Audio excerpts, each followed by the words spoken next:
God, I don't care. Okay, well, I give a welcome shit. back. Give it like 2 seconds. What? What? We're live again. Also, Just what? give it 2 seconds because it's freaking out. Hi everybody, What? we're back. So Devox fucked up. yeah, I fucked up hard. Do you want to hear how bad? No. How bad? So it was a bit chilly when I got home, so I put on a space heater.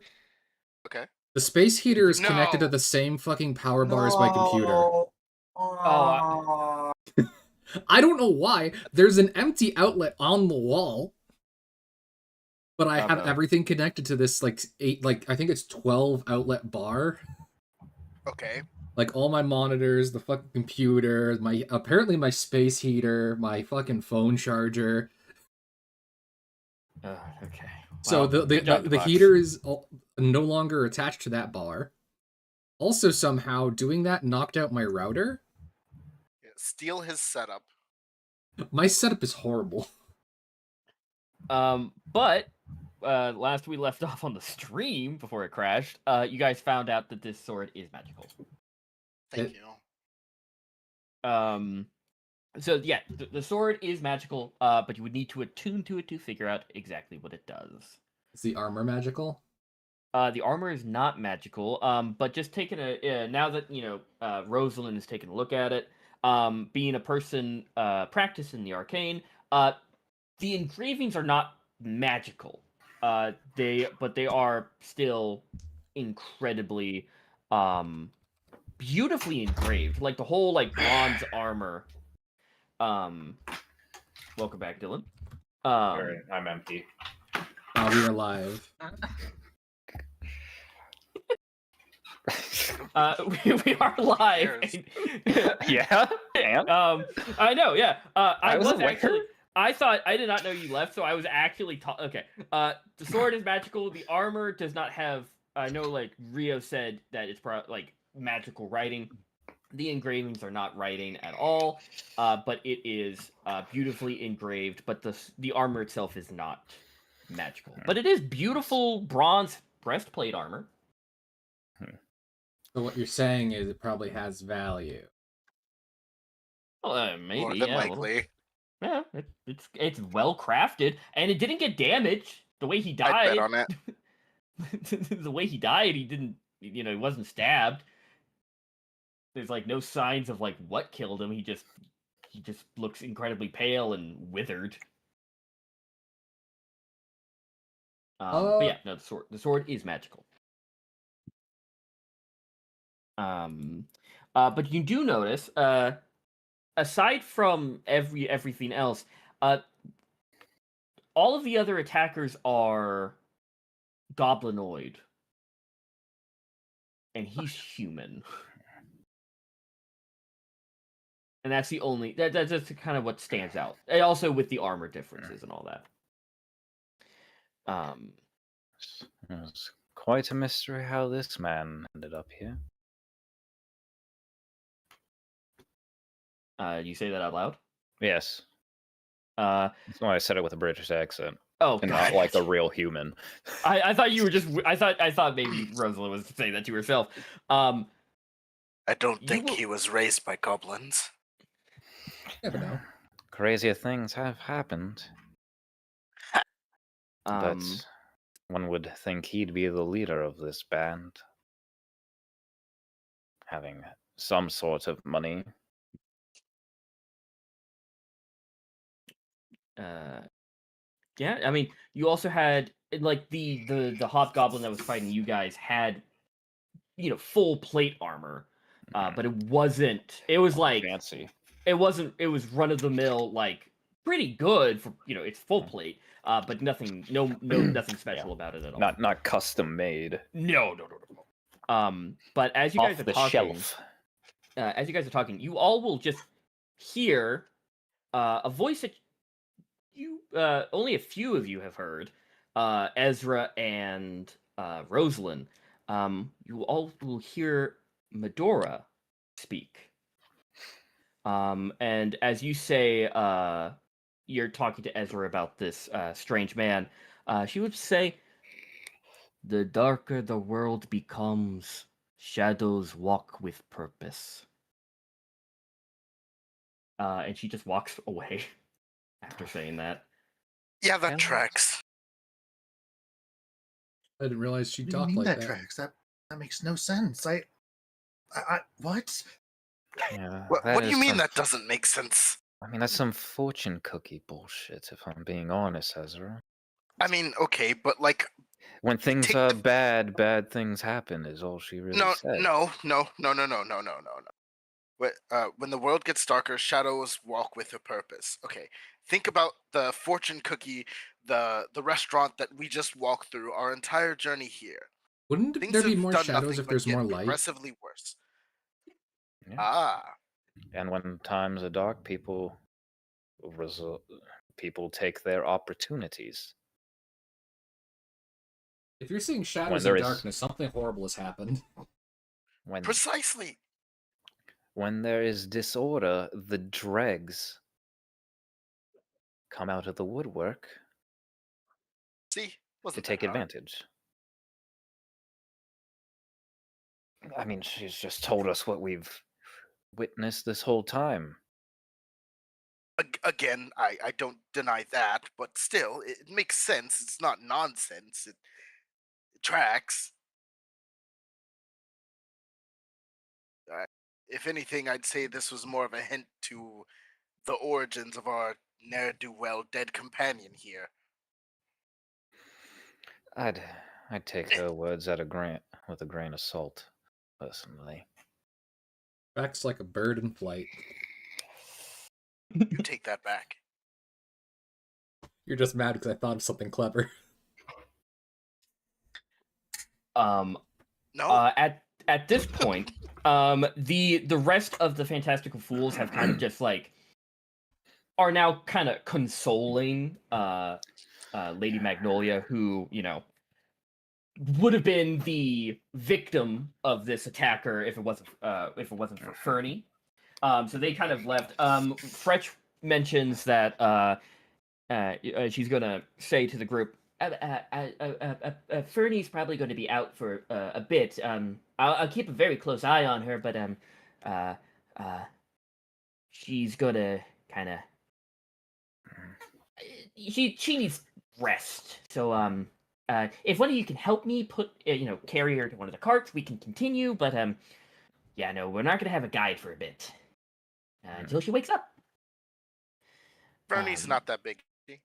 Oh no, Fernie's at max like 4'11", and like maybe like 90 pounds soaking wet. She's a very tiny possum lady. You guys are still following the mountain pass, so you don't need Fernie just yet. But I say we load her up and try to make what progress we can until she wakes up. I mean, we do have the smelling salts. No. it's probably best not to, jolt her awake. Yes. Just because she'll be conscious doesn't mean her mind will all be there. I was just, no, she got hit pretty hard. I was just putting the option out there in case we need it.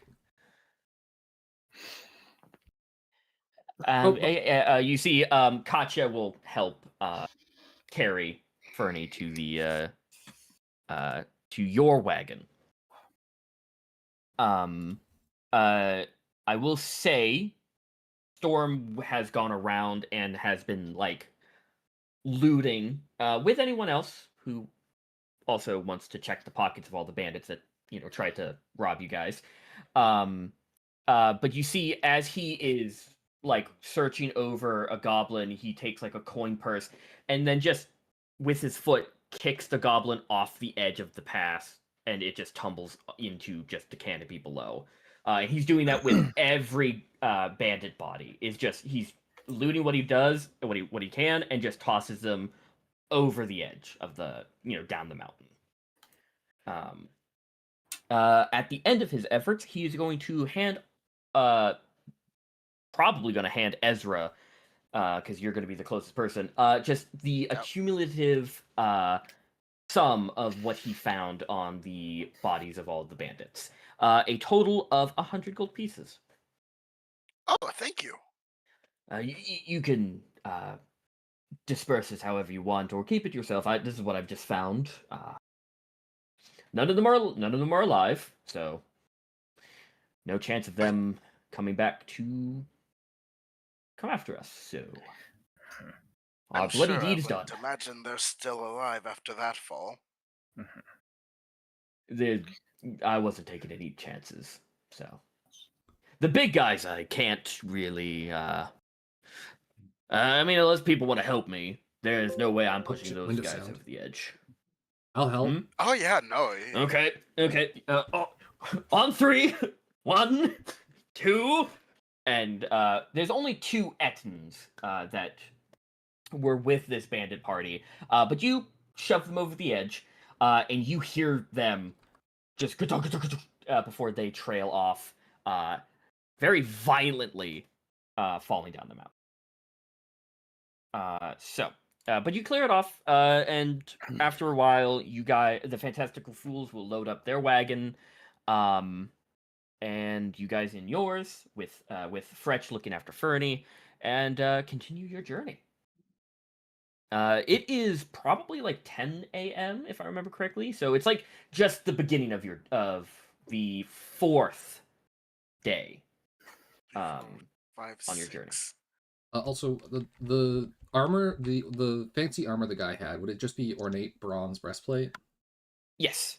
I will say, Zhess can take a look at it, because she also took the full plate off of the hobgoblin. That needs to be fixed, but Zhess, with her ability of eyeing the price of things, this breastplate, the normal, I'm blanking on the word. Oh, the normal value of it is about 400 gold pieces for just normal breastplate. This being very well crafted and engraved will bump that up an extra 100 gold pieces. So you could probably find someone who can, if you can find a nice buyer that will take it, 500 gold pieces is its value. Alright. And who's picking up the sword? I'll take the sword. Okay, Yeah. so you're carrying the sword. Okay. You don't know what it is until you attune to it. And that takes 30 minutes. You can if you want during the travel, but Rio has it. How bad and of an idea would it be to try and see what this is? Surrounded by your friends who can... Probably this is the most ideal place. You're in a wagon with everybody watching you in case something happens. You're confident it's not gonna explode. I know next to nothing about magic. Rosalind's confident it's not going to explode. Let me just double check what magic items I'm even attuned to, because I have a lot of magic items. You have a lot of magic items, but none of which I believe require attunement. Insight check for bullshit. Maybe your My boots require attunement. I should probably Yeah. write that down. But I don't believe. Do you have a magic? You have a magical sword, right? I do. Or am I thinking of a? Okay. It's a lucky sword. I don't know if that is a real thing or it's a homebrew thing. Let me double check. I believe it's not. I don't think it's homebrew.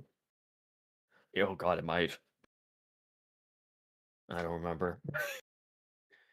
Whoops. It is not the luck Whoopsie. blade. It definitely isn't the luck. No, I think it is just a homebrew thing. God, fuck me. Yeah, because Lucky Cutlass. Yes. Uncommon does not require attunement. yeah, reroll 1s and 2s is what it does. Yeah. Who did? I know Zhess has the Shockwave Hammer, Warhammer. Who chose the Yep. Cloak of Chilling Mist? That sounds like a Rosalind thing. Wearing this I don't cloak know. grants you the ability to cast the Frostbite cantrip. Because that's also on the list of collectibles that you guys had. Lucky Cutlass. I have a +1 dagger. I think that's the one with extra Akira's name in it Yeah. that I've just been holding on to. Yeah, the one that Star- marked him as being hunted. Jar of Dust of Disappearance is not Oh, attunement. you know who might have it? Tobias or Shelk. That sound, yeah. Probably fair Tobias. Probably Tobias. Yeah. Okay, so that does not require attunement. So Does the most of your spooky magic items kazoo that you have. require- No. Because I had a character with the spooky kazoo and never got to use it, and he was being built on I had like 50 magic items that did not require attunement. So you got 100 gold, Ezra. You can choose to split that, whatever have you. I also have Gloves of Mirror Image, which I think is a custom thing because I didn't see anything when I googled it. That is a custom thing. That's what I remember. It lets me cast a spell. Yeah. Actually marked down that these are not attunements. So Toast, are you splitting the gold or keeping it? I'm Up to you. absolute dog shit at math. I'm not gonna lie to you. Okay, 20 each. that's 20 Yeah, each. that'll work. Okay, everyone mark 20 gold. For us who are actually consciously here. 20 gold. 20 gold. Yeah, for everyone present. Who is not an NPC controlled by me. Have enough money to pay my brother back.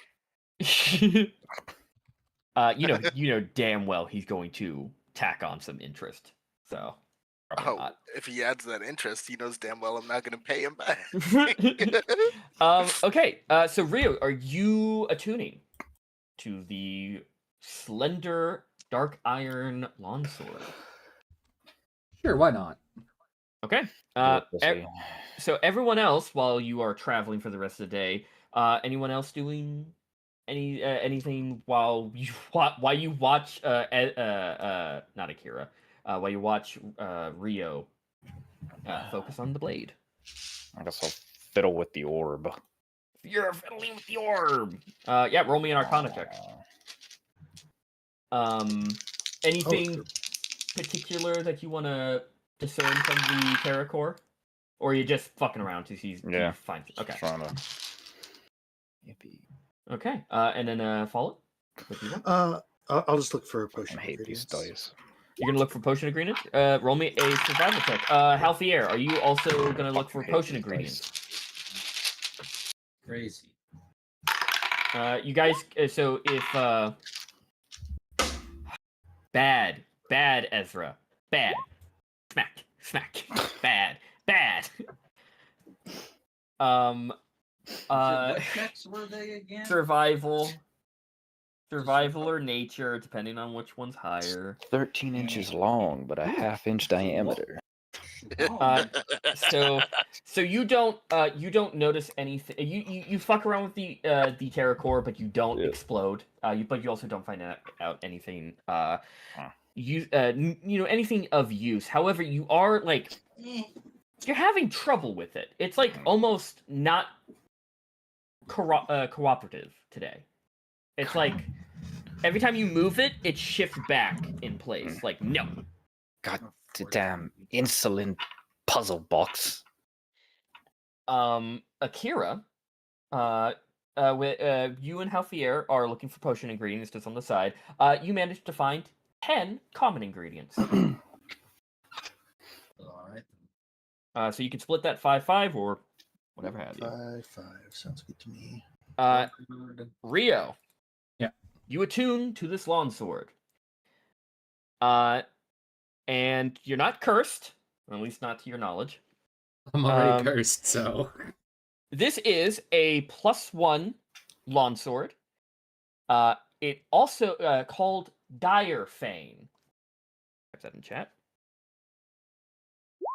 It is a +1. It also gains the finesse property, meaning you don't have to use strength. You can use dex if you want when wielding this. It has a feature known as Relentless Pursuit, and whenever a creature moves within 10 feet of you, you can use your reaction to leap directly towards it and make one melee weapon attack without triggering attacks of opportunity. If it hits, you deal an additional 1d8 slashing. You also, while wielding this blade, get Bestial Grace. While wielding this weapon, you gain advantage on saving throws and checks against being restrained or grappled. Nice. Can you send that to me? Because that's a lot Yes, to type. I will. I will send it to you. You have now put me in a conundrum. I'm a Oh, dual God, wielder this with is- 3 weapons. Oh boy, is this gonna send with all of the? Oh no! Guess what? You're getting a screen cap of it. No, I need the actual text, you fuck. You can copy the text. No! You can just you can copy it down. I'm not. How fucking dare. My convenience! Fuck your convenience. But yeah, that is the sword that you get. It is you are able. This is incredibly lightweight for a long sword that you've wielded before. You also just feel incredibly more agile while holding it. There's no way in hell this isn't uncommon. Oh, it is. Alright. I've stacked it up with other. I've stacked it up with other uncommon. It does more because it requires attunement because you have very limited. I remember a similar conversation with Evan and Fallen. I don't. Fallen was what I'm talking. I do not. The ring. Oh, the rain. No, we're not gonna get into that. That's going to be a long story. So you guys continue, and as you guys are going to make it through the rest of the day, I would like a group perception check, as I'm sure everyone is just kind of looking at. Yeah, Just I'm waiting for teaching stuff? Tobias how to drive, so I don't have to keep driving. No, he's good. He's good. He's helping. Last time we checked, he was not good. No, he wasn't. No, Even that's why I said I'm gonna do what I'm doing. praise the Lord, it's a nat 20. Nice. Okay. Is that God? How many? I feel like that's gotta be Halfier's second natural 20. It is. The first one happened the first session we came back. Yeah, that's rough. That's rough, Okay. bud. Yes. Yes. If I point out a flaw in this weapon, will you change it or can I keep it? Message it towards to Depends. me, and I'll see. I can just say it right now. Relentless Pursuit doesn't have the condition I need to be holding it. Oh my god. You will need to be holding it. Fuck. I'm reading this. I'm like, everything else says while wielding this weapon except Relentless It's Pursuit. just because the DM forgot. Okay, it's implied. I know it's implied. That's why I'm like, should I point this out or should I use this mid-fight? Roll your fucking perception check.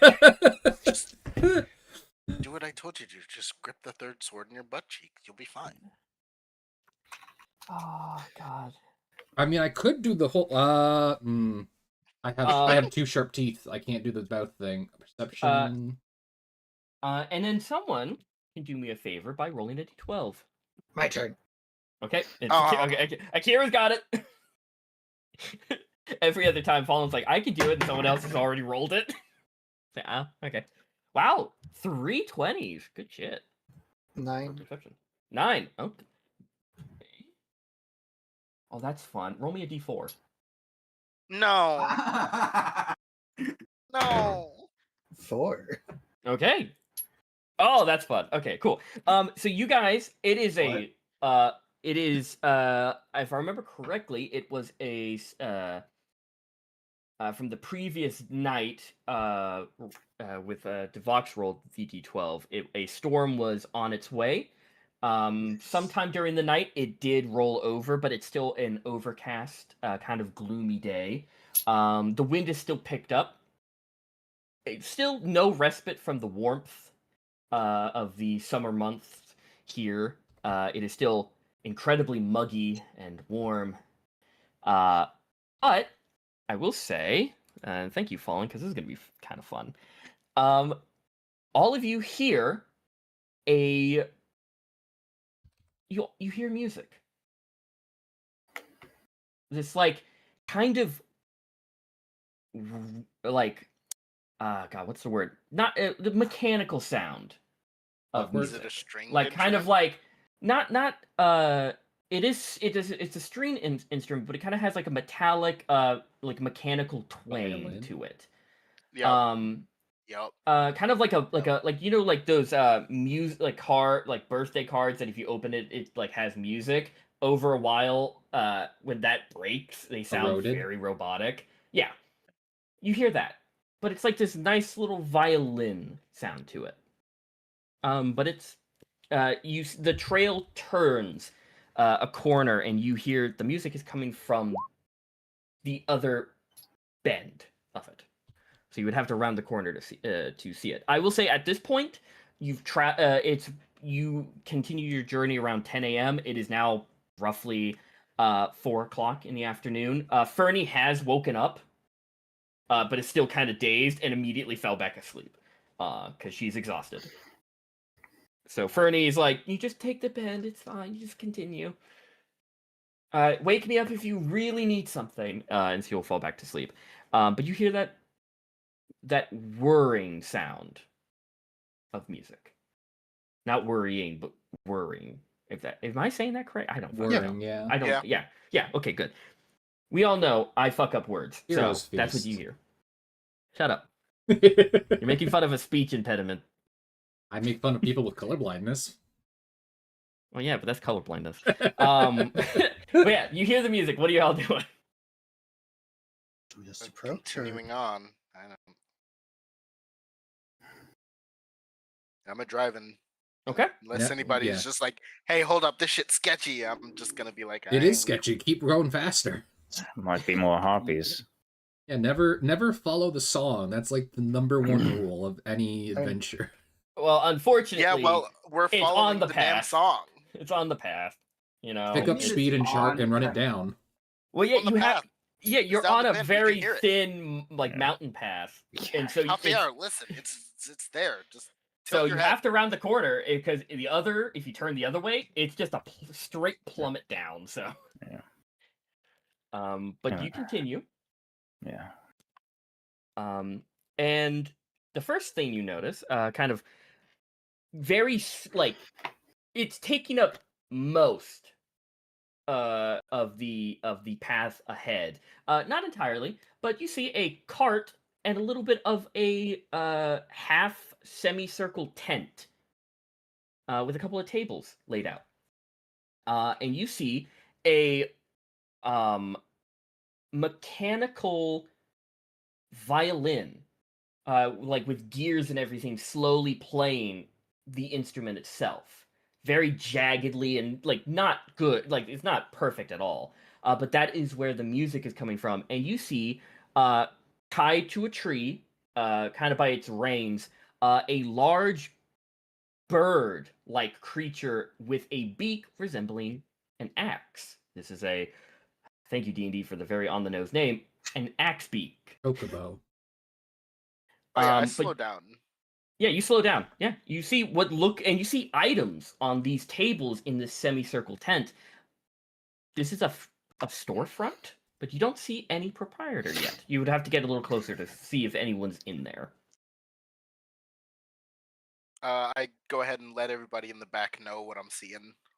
Yeah, you see the Fantastical Fools wagon slows down behind you as they are also just kind of peeking out like, what?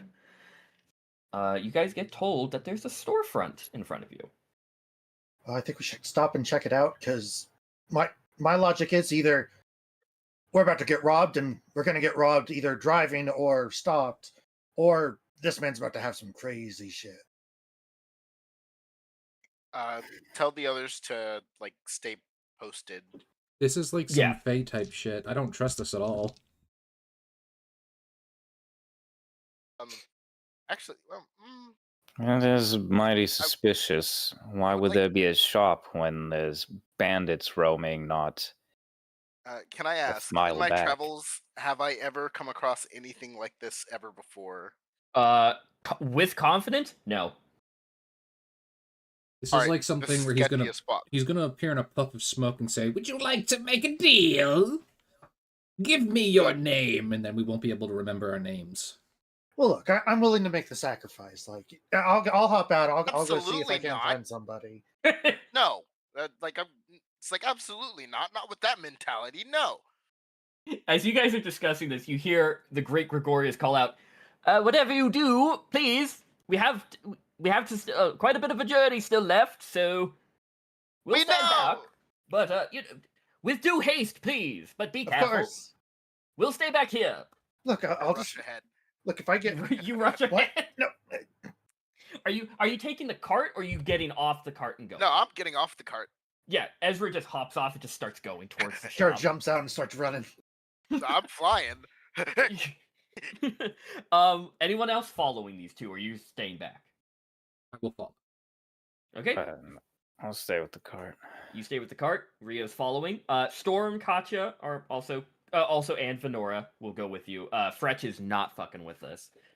He's staying behind. Halfier, are you going with them? Yes. Okay, cool. You guys get to the front of it, and it's this on the inside of this very like normal looking tent exterior. The inside is this bright pink lining of the interior of this. There is a stool and a couple of magical everlit torches that are in this like kind of hazy purple color. There is no proprietor here, but there is like a little back room of the of this semicircle tent, and you see the flaps to that back room kind of shift a little bit. And you guys come to a stop, and you see the tables are littered with a bunch of these kind of random assortment of items. And you hear a voice from the back, this kind of muffled voice. Is it someone out there? Hello. Yes, hello. Oop, just 1 second, and you see a hand poke out with a singular finger raised. This kind of greenish scaled hand with this long curled claw. What second? And you hear a bunch of shifting and like a thing, like a little bit of mumbling, and soon a figure jumps out of the tent flaps, arms outstretched wide. You see a chameleon-looking lizard folk. These big buggy eyes on the side of his head with a top hat on. Welcome to Pods Explore. Let me get the name. He doesn't do this. He doesn't fuck up.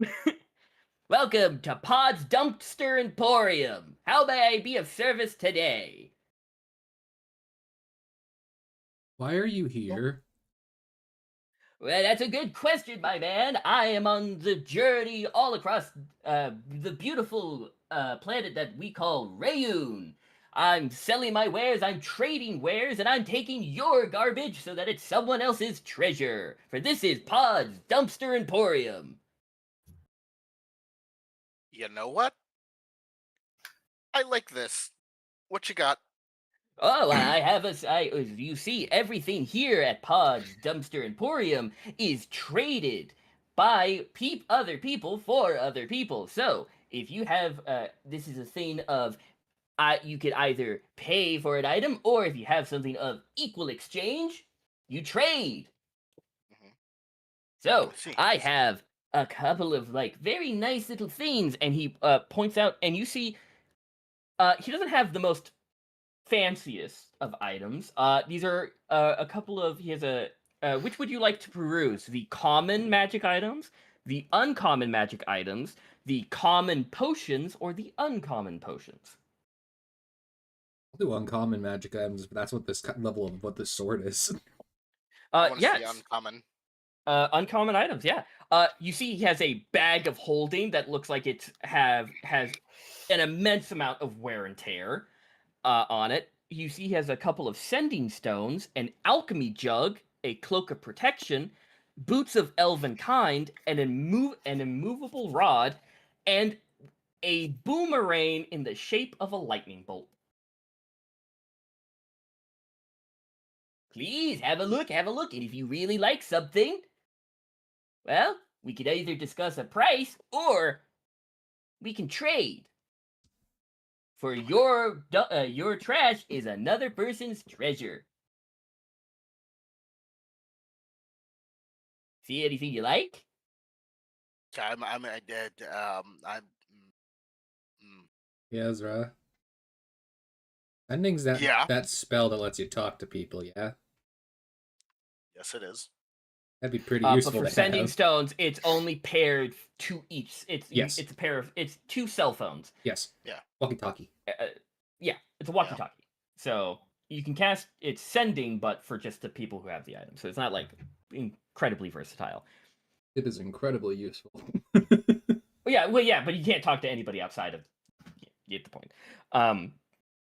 Can I have that I will say, list? yes, you can. I will say though, if you decide to trade, a tip would suffice because for every tip pays for a treat for my best friend Admiral here, and he points at the axe beak, my lovely companion on this long journey around Rayun. Aww. So, and I'm gonna put it in the D&G chat. Or do you want it in the Roll20 or in the DMs? Of the Give me the Roll20. Cool. Let the stream see. Already kind of got it split screened. It'll be easier for me.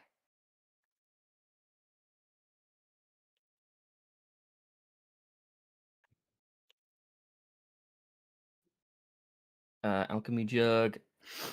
A pickaxe. So we could mine Aurora. Aurorium. Mm-hmm. In the underground. Very good reason, actually. Speaking of, we haven't checked that in a while. And then. Oh yeah, don't we have a thing that says "Hi, I'm here"? For that? Yeah, we've got a divining rod, and we're walking through mountains right now. So that's all of the uncommon magic items. I think I wrote bag of holding twice. Ignore the second bag of holding. You're good. There's a second one at half price. I won't get one. And the immovable road. That's. Oh fuck me. and the sending stone. Hey man, leave me alone. No, you made me copy something down. Fuck you. And that's all of the uncommon magic items. There, he has a little bit of. He has a few common magic items as well. What are the common magic? Yeah. Do you want me to type them or just say them? Say them and type them. I will say them and type them. He has a cloak of billowing, a hat of wizardry, a moon-touched sword, a wand of conducting, an orb of direction, and a perfume of bewitching. Why is it that like the commons always seem cooler than the uncommon? Cloak of Billowing is the best magic item. Oh yeah, 100%. Literally just the aura cloth. Like, yes, I'm amazed. And the what is it? The dread helm. Yeah. And then the wand of conducting. And then finally, perfume of bewitching. And if you want to know, if you want more details of what each of these do, you can just ask, and I will tell you which one does what.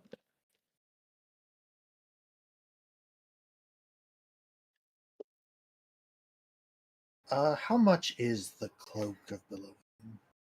Well, yes. So if you are going to buy it and you don't have anything of equivalent exchange, that is going to cost you, as the DM will pull up the numbers here. If you give it a quick second. Yeah. Thank you. That is going to be. No, that's the wrong page, Will. Oh God, where is it? So that is going to be 30 gold pieces. Okay, here you go. And Admiral thanks you for your contribution to his number of treats. Yep, and I'll give an extra gold for a tip for Admiral. See, this is why we do the journey. You get to meet some very kind people like yourselves. Please, if anybody else wants anything. I'm thinking really, really hard. Take your time, sir. Take your time. And what about you, sir? And he looks at you, Aezra. Yes. I was Yeah, looking have at anything that of your boomerang mind? shaped as a lightning bolt. Yes. So I've got. There's quite a story with this one. I was down in Sokoqui when a lovely man decided to just offload some junk without actually anything in return. This is what he lovingly called a zapparay. I don't know what it does, but it sounds cool. Zapparay. Using some context clues, I'm guessing it's something that zaps you with lightning. I've never really tested it. Some of these things only have a singular use, and I don't want to accidentally use it up. You know what I mean? So, yeah, but That's okay.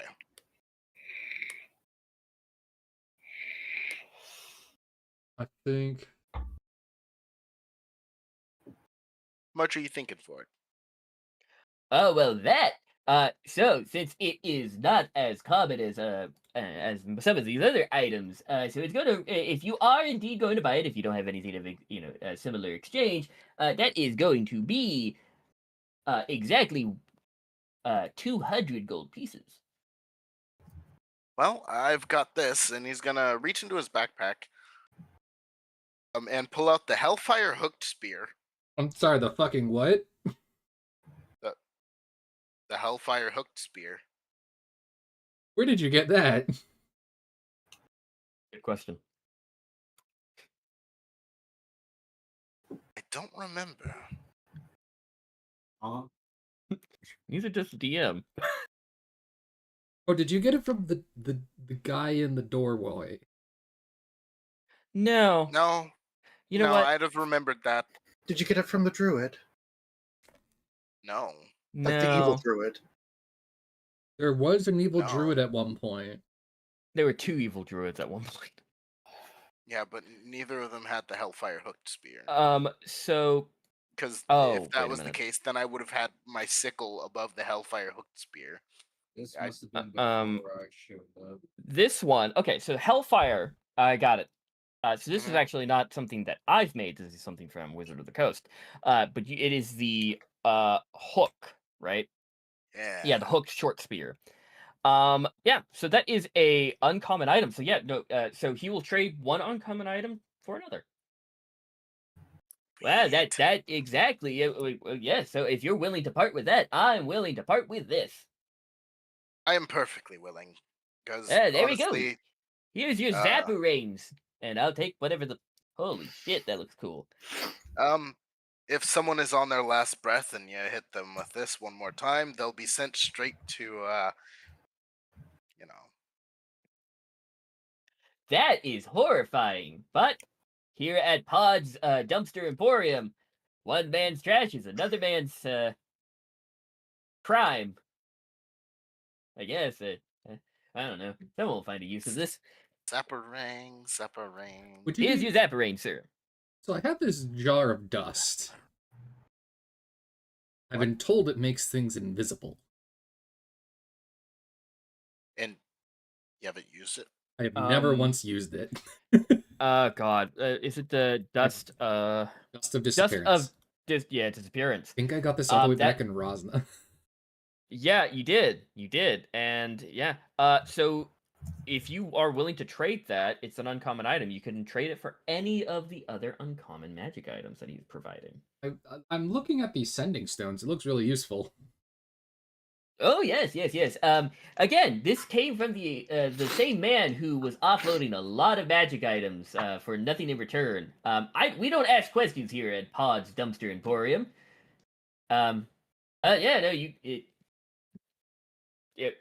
take the dust if you want the sending stones. I will trade you the dust for the sending stones. Here you go, sir.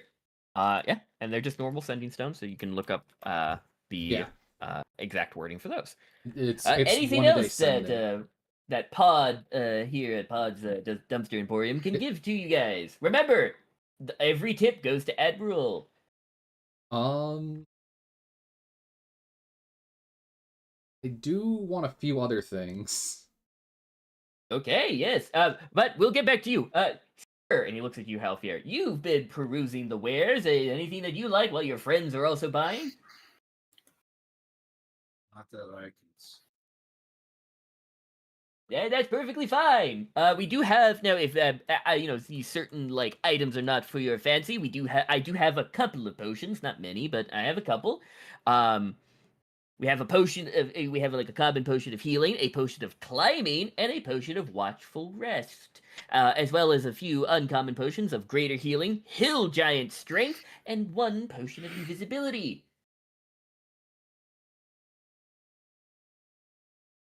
Hill giant strength. That is a very good item, sir. Very good item. That is going to be 300 gold pieces if you are going to buy it. If you don't have anything of exchange. Yeah, no. No? Okay, well, it's fine. Anyone else want anything? Specifically, do you have anything else you want to exchange? Because again, you get I'm gonna need some wares to continue. The hook spear is great. I thank you. Of course. And the can you tell dust me is about awesome. that alchemy jug there? Yes. So, this alchemy jug, well, this one actually has been sticking with me for quite a while because not many people want it. This has the ability to hold a gallon of liquid, and well, it can be any of the following liquids that the DM will read out: acid, basic poison, beer, honey, mayonnaise, oil, vinegar, fresh or salt water, and wine. There you go. Send it in. Yes. So you could make it produce 1 gallon of wine, or 8 ounces of acid, or if you really want, 2 gallons of mayonnaise. Mayonnaise isn't a liquid. Take that up with Wizard of the Coast.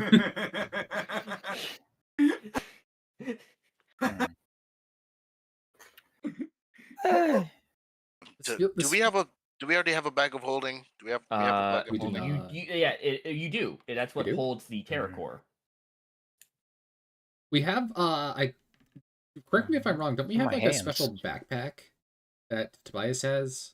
Tobias has a singular backpack that holds the giant crystal. Yes. Okay. I thought it was like holds it. No, that's just a backpack. That's just a normal backpack. He carries that fucking thing. I have something for trade. Yes, please do. And do tell exactly what you want from it. I have this potion of spider climbing. I'm not sure which one it actually is. Lets you climb real good. It is the potion of climbing. Yeah, for some reason I have a potion of spider climb. Does the same thing. It's the exact same thing. Yeah, no, I will take that off your hand, and well, you could either trade it for one of the other common potions, or one of the other common magic items that I have. I'll take the perfume. The perfume of bewitching. Very useful, very useful. He gives you a wink. Yeah, you know it. I wonder who I'm getting this for. So basically, this tiny vial contains magic perfume, enough for only one use. When you use it, effects last for 1 hour, and for the duration, you have advantage on all charisma checks directed at humanoids of a challenge rating of 1 or lower. Don't know what the challenge rating is. It's just to define what monsters are affected by your perfume of bewitching. Okay. Most commoners are going to be challenge rating 1 or lower. So, yes, I'll make that 2 potions of climbing in my inventory. But here's your perfume, sir. Can I trade an uncommon item an uncommon potion for an uncommon magic item? Yes, he traded 1 common potion for 1 common magic item. So yes, you can. Which one suits you fancy? I have the alchemy jug, the cloak of protection, and the boots of elvenkind, and the immovable rod. What about the bag of holding? I also have the bag of holding, sir. Yeah. I just figure it's always good to have one of those on hand. I've got a potion of greater healing here I could give you. Worst case scenario, we just store one in the other, right? I would not advise that. Don't do that. He'll take the greater healing potion and hand you the bag of holding. Thank you. So we have 2 bag of holdings. Yes, you do. Who has the other? I do. Wait, I thought that. Do we have 3 bags of holding?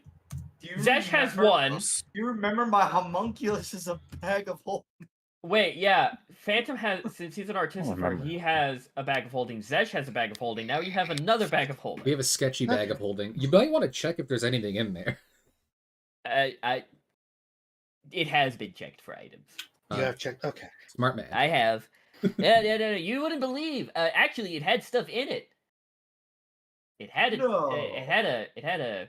severed hand in it. Oh.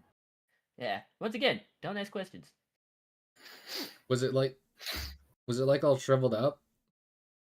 No. It was actually like a well-preserved hand. It was like it still was fleshy, and as soon as I pulled it out of the bag, it started bleeding. Oh, no. I was about to say it. There are stories of like hands that curl when you make wishes, and I was like, wait a minute. Oh yeah, no. With my travels around Rayun, I have heard my fair share of stories, and well, let's just say Admiral had a very good lunch that day when I found that fucking thing in this thing. Extra No treats. questions, remember. Yes, extra treats, remember. And he holds out an empty jar and just kind of taps it. All treats go to Admiral. Okay, there's Clink, clink, clink. There's 2 more things I want. I think I might just spend money on them plus tip.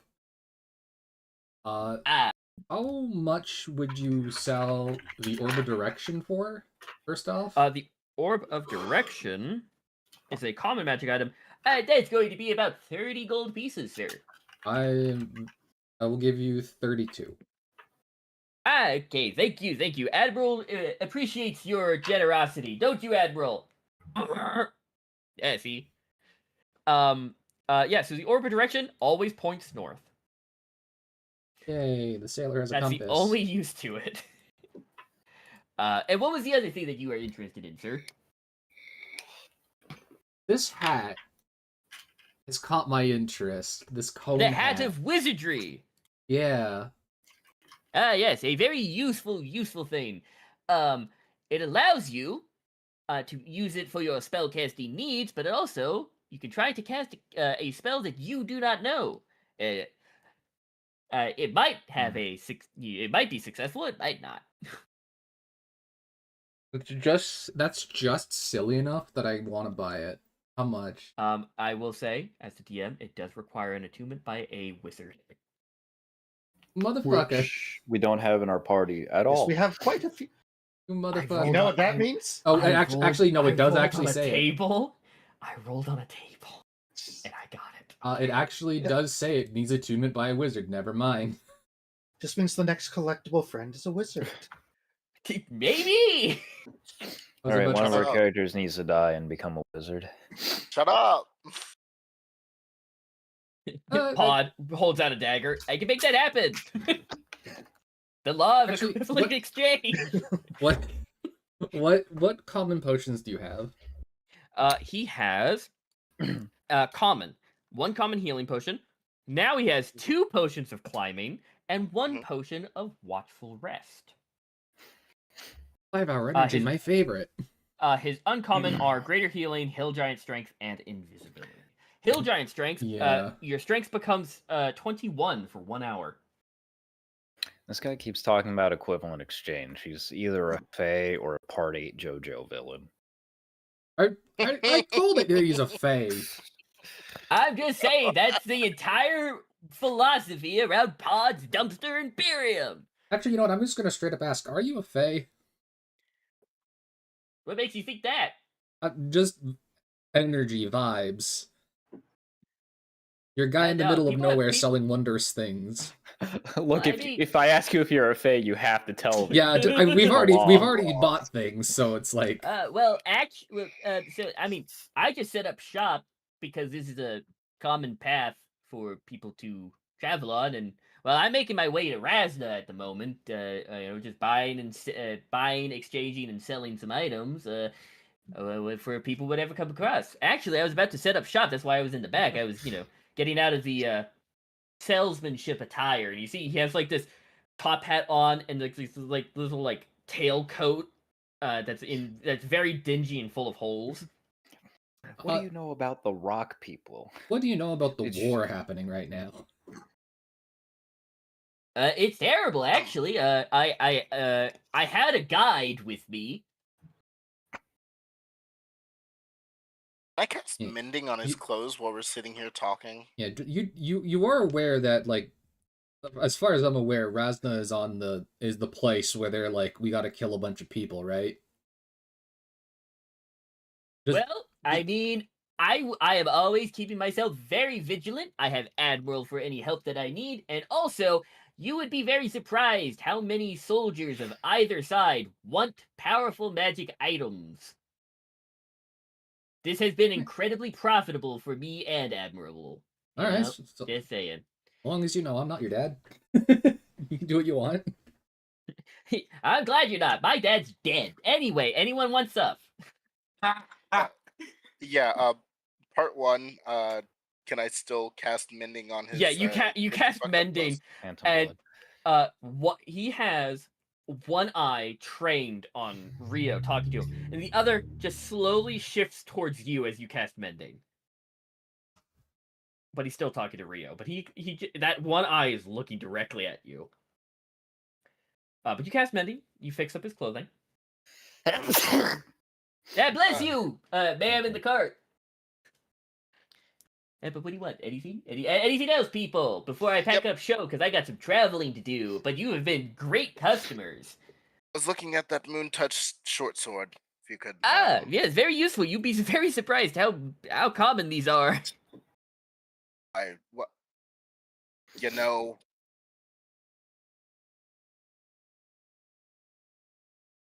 Just feed it to me. Yes. So this is a short sword of the moon. So it comes in different variants, but this one's a short sword.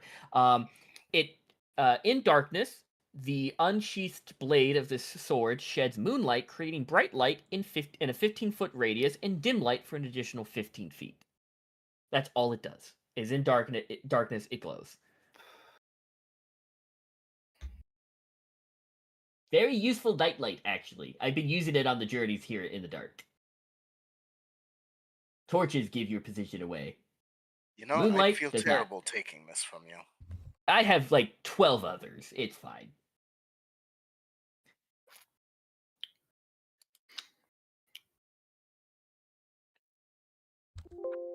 Windows. Let it. I'm gonna say no for this. That is completely fair. Nothing against the sword, just I kind of wave my hand in front of my eyes, dark vision and all. Completely understandable. You know how I said, one man's trash is another man's treasure? This seems to be everyone's trash. Sorry, I don't blame you if you don't want it. I try my best to get rid of these things, but they just keep coming. Did anybody touch the boots of Elvenkind yet? Nope. No. Oh, okay. Please. So these boots are quite nifty. Basically, when you wear them, you don't make a sound when you're walking. You have advantage on stealth checks when you wear these. Rio just whispers, like a bird leaving tracks. Cool. Can I stealth punch Rio? Yes. Deserved. You get punched. He's not even gonna try to dodge it. But if you want this, that's going to be 200 gold pieces. That hesitated. Unless you have, and I thought it was going to be 3. Well, unless you have something of exchange, you can of equal value. Would you take this harpoon to lower the price? What's it's just a javelin. It's a harpoon. No. I do have another potion of greater healing if you want. Why are you exchanging so much healing items?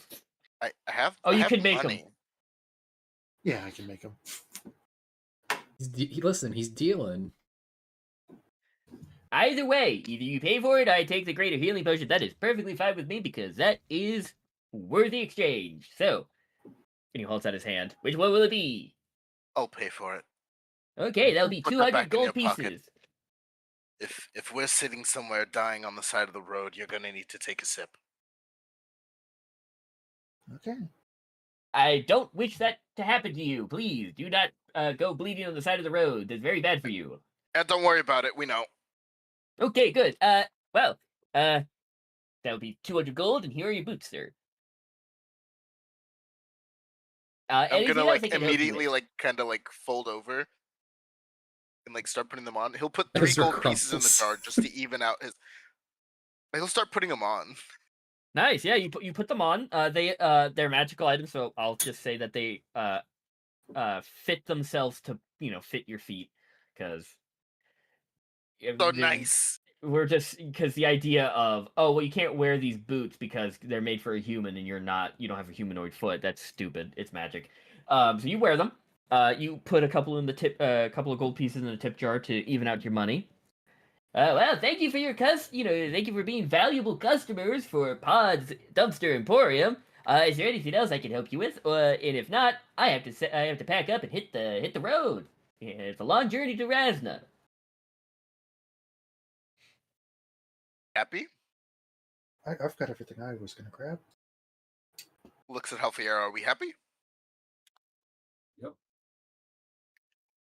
Rio, we happy? I'm happy. We're Well, happy. it's a pleasure doing business with you, and if I find you again on the road, well, I hope you be customers yet again. Cool. Before we go, I'm gonna pull a bullshit move and cast Speak with Animals. Okay, yeah, you can speak with animals.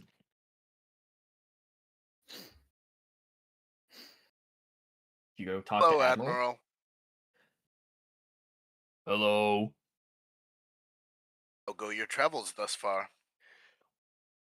Long and tiring, but worth it. We're Hey, my headed to friends here. Razna. Oh, Razna. Yes. A Oh. very long journey indeed, but I can make do.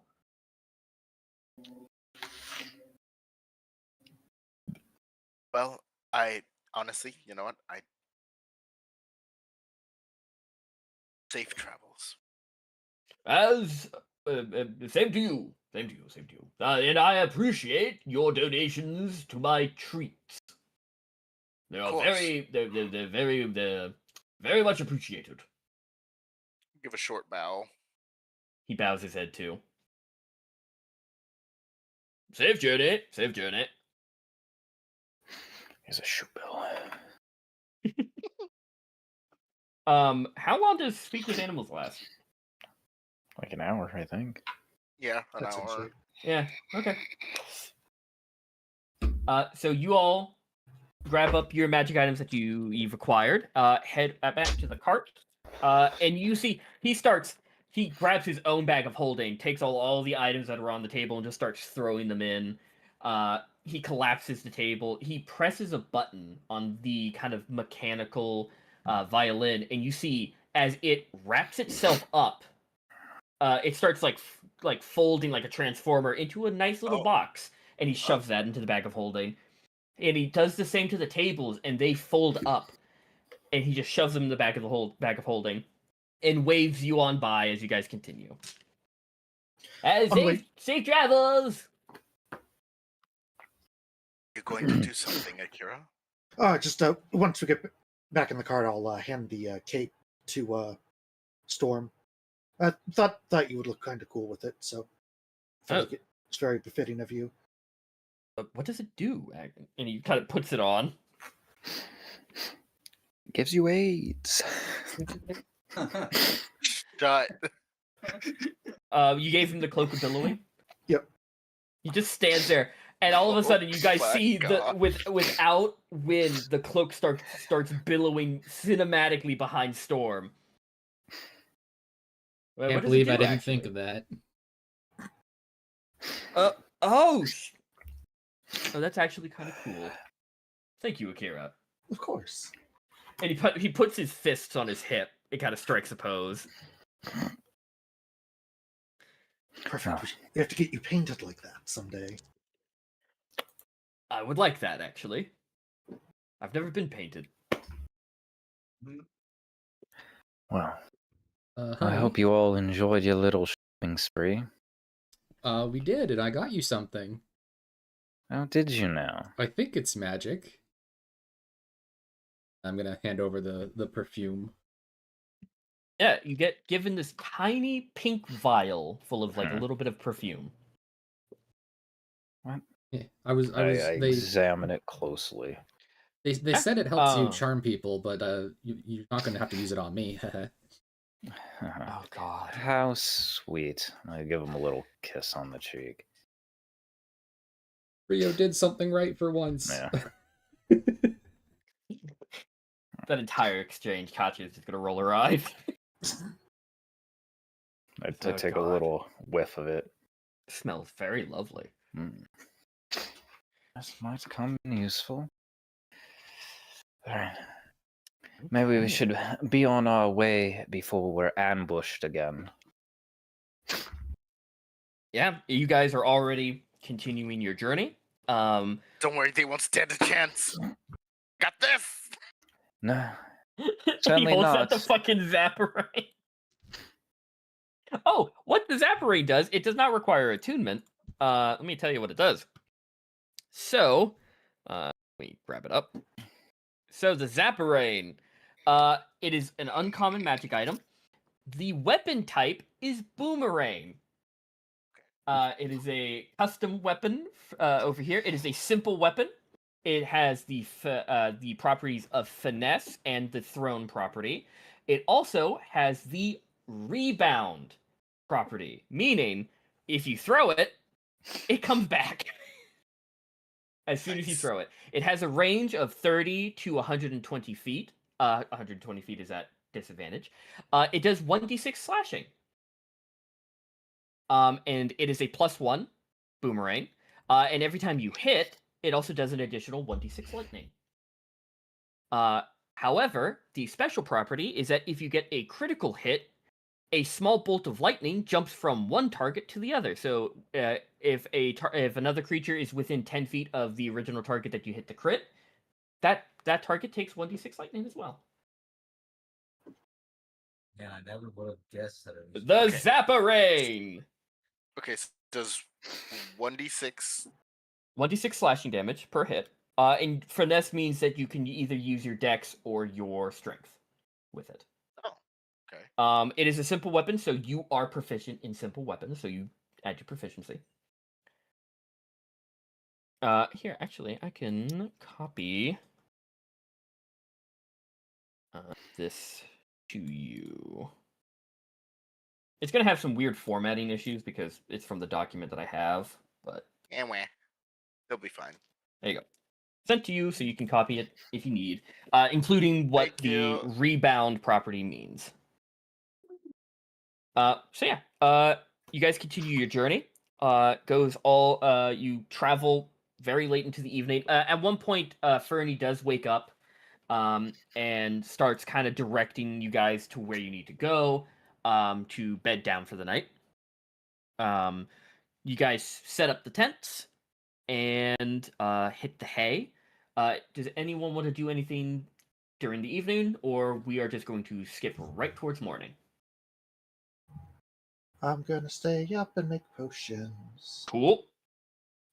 Anyone else? I sleep. Okay, you sleep. Anyone else? I'll stay up. Cool. Are you guys staying up in the Nexus Eternum, or are you guys staying up outside within the tents? Because everyone else is sleeping in the Nexus Eternum.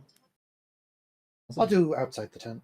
Cool. Ezra, are you also hanging out with Akira outside the tent? Yeah, I'm practicing with the Zapparang. Cool. I will say Venora as well as Storm are also probably going to stay up and hang out with you guys. Everyone else is going to go to bed. Rosalind and Halfier, are you guys also staying up or going to bed? I'm going to bed. I got Completely missed nothing. that. Cool. Halfier, cool. So the people staying up, I'm going to say you're practicing with your Zapparang and you're making potions, so you guys are not really paying too much attention to your surroundings. So you guys will make your perception checks with disadvantage. And type them in chat, please.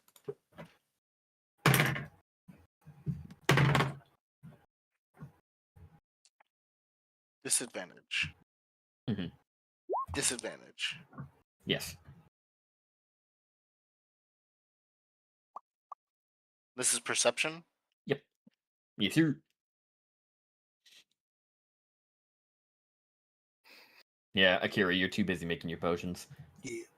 I will also say, Venora is incredibly fixated on how you're making the potions because she got a natural 1 on hers. So she's just like, "What are you doing? Why are you adding that?" You smash this up because it binds these two ingredients together, and this How is did what you figure this out? Books, many books, and Whoa. many failed experiments. Whoa. Can you teach me how to read books? I think I know how. I don't know, actually. We can try. I have this book of, I think, yeah, I've got a herbalist survival guide here. Let's see if you can Ooh. read that. This looks incredibly complicated. Let me see. And she's just gonna try and she's going to try and read aloud while next to you. And it is very choppy, but she actually knows how to read. She just didn't know she knew how to read. Okay. As for Aezra, you are practicing with your Zapparang. Just you threw it at a tree, just close to you, just in case you didn't want to throw it off the mountain. But it goes around the tree and comes back, and you catch it. And so you're having fun with this fucking thing. It is actually quite sharp on the edges, and you know that if you hit someone with it, it's actually gonna hurt them. But it does crackle with a little bit of electricity, especially this high up. Every time it zooms around the camp, Akira, you occasionally hear this roaming static sound as it kind of just whips around the camp. Storm is also kind of just sitting by the fire and just kind of looking at the boomerang go around. But you don't see anything. There's nothing suspicious going on. Like his feathers are kind of ruffled in excitement. This is as close to seeing Aezra as extremely childish as you're gonna get. Oh yeah, no, he's having fucking fun. And every time you successfully catch it, Storm is just giving you a small golf claps. Yeah, woo. You get to the point where you're confident that it's going to come back to you, that you look at the mountain pass and when it slopes down and you just throw it off the mountain. And it always comes back and you're like, okay. You're getting the nice yeah. you know the way you have to throw it, you know the angles. This thing is absurd, but incredibly fun. I will say, what you notice, Aezra, is you're kind of looking around. You are just purely by accident very perceptive. Even if you're just focusing on something else, you just can't you can't shake that constantly vigilant aspect of yourself. I gotta look after my babies. Oh yeah, and you notice a couple of the tents where the fantastical fools are, oh god, I can't think of the word. Are staying for the night. Each of them have their own little separate tents. Lady Magnolia and the Great Gregorius have the biggest tent. And surprisingly, Binky the Bugbear has the smallest tent. But you notice the one where Medora the Gentle Gorgon is, has this slight warm glow on the inside, as if someone has a lantern lit. And you see a vague shadow of her as she is seemingly sitting cross-legged in her tent, just barely moving, but she doesn't seem to be asleep like everyone else. But other than that, the night is very calm.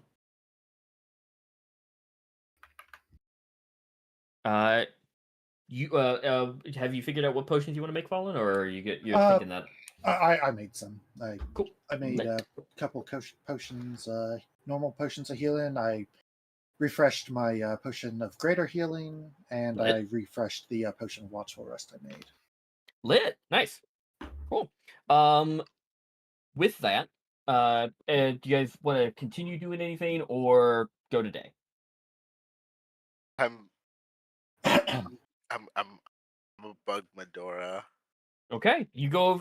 Kira, you see Aezra start going over to the tent of Medora. Oh, okay. Well, be careful. Unless you want me to come with. Well, I mean, if you wish. Yeah, I mean, I'm not making a whole lot of potions I can come with. Yeah. So as soon as both of you start heading off, Storm is now just kind of looking out. He just, without turning, goes, "Shout if you need something." Will do. And he continues the watch for you guys.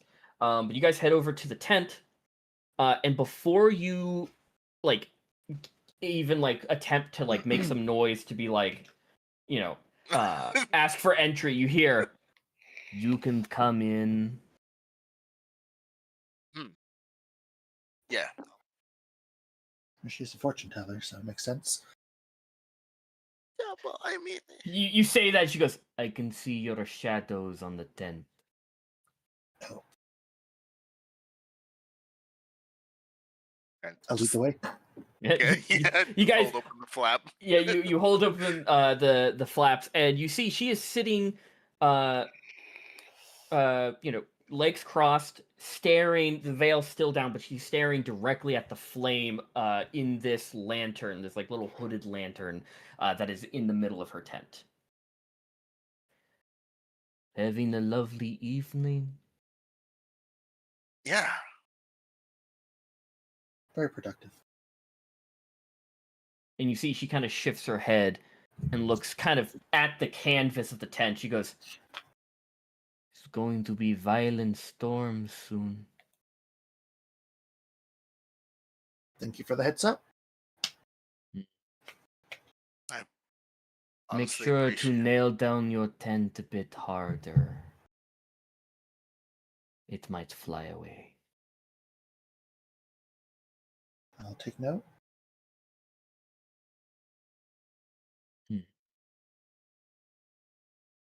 Are you doing okay? The traveling is difficult, but shall be over soon. That is when I will rest. It is harder on my companions than it is me. See.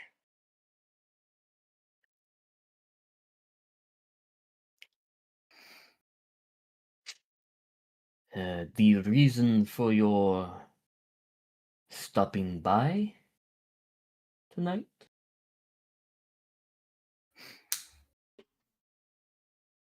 I mean, other than simple curiosity, and a quick check-in.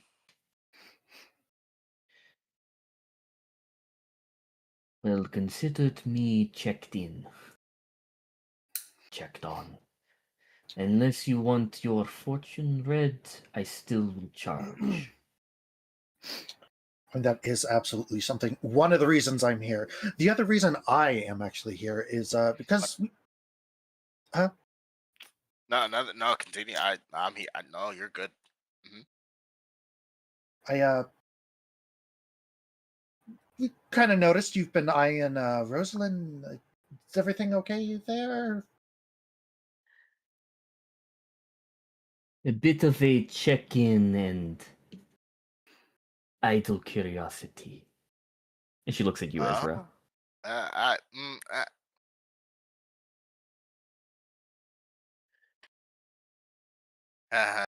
As she said when she came to talk to me, We're all good.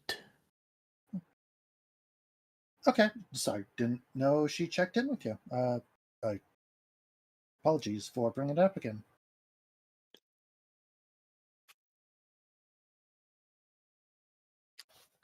How long have you known each other? It's probably Feels been like years. a month or two.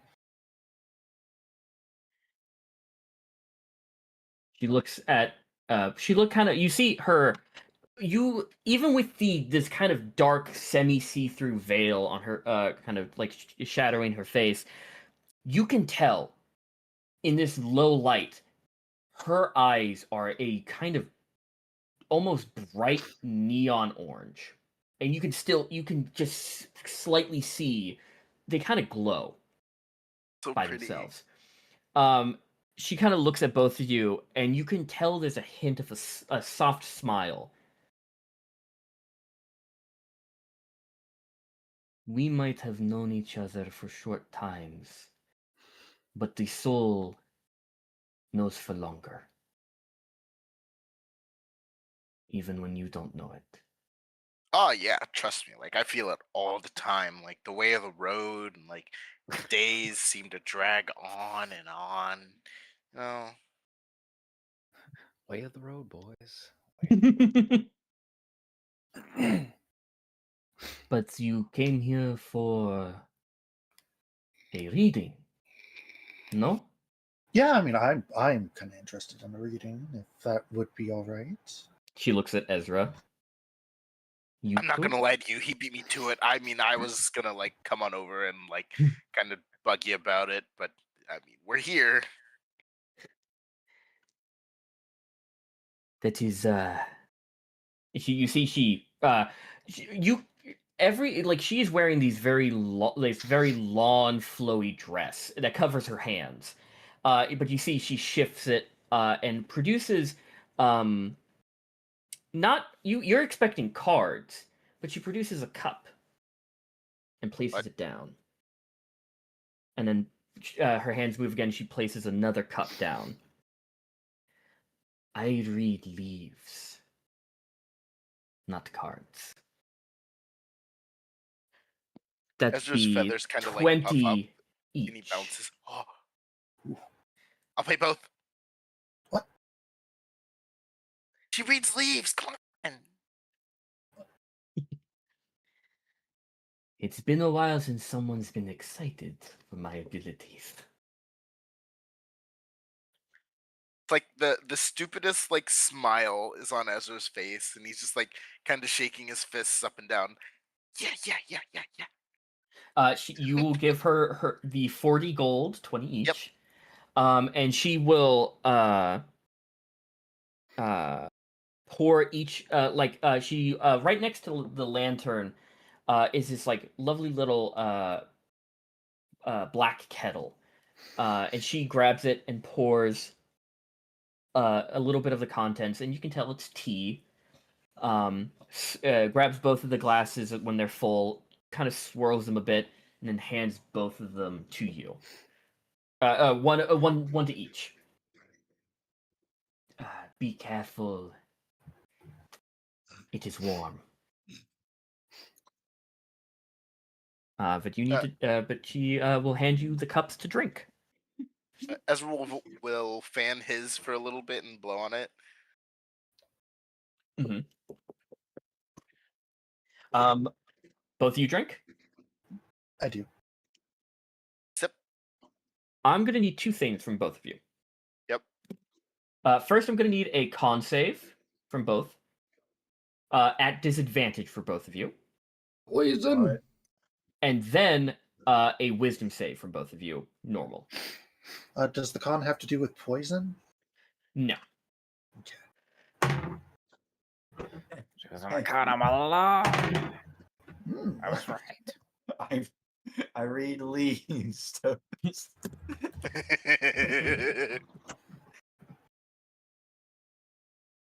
What did you say about the wisdom? After the Constitution with disadvantage, then it's just going to be a normal wisdom save.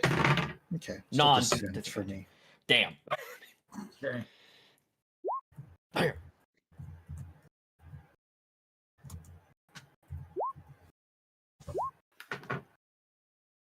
Damn. Okay. Akira died in that tent.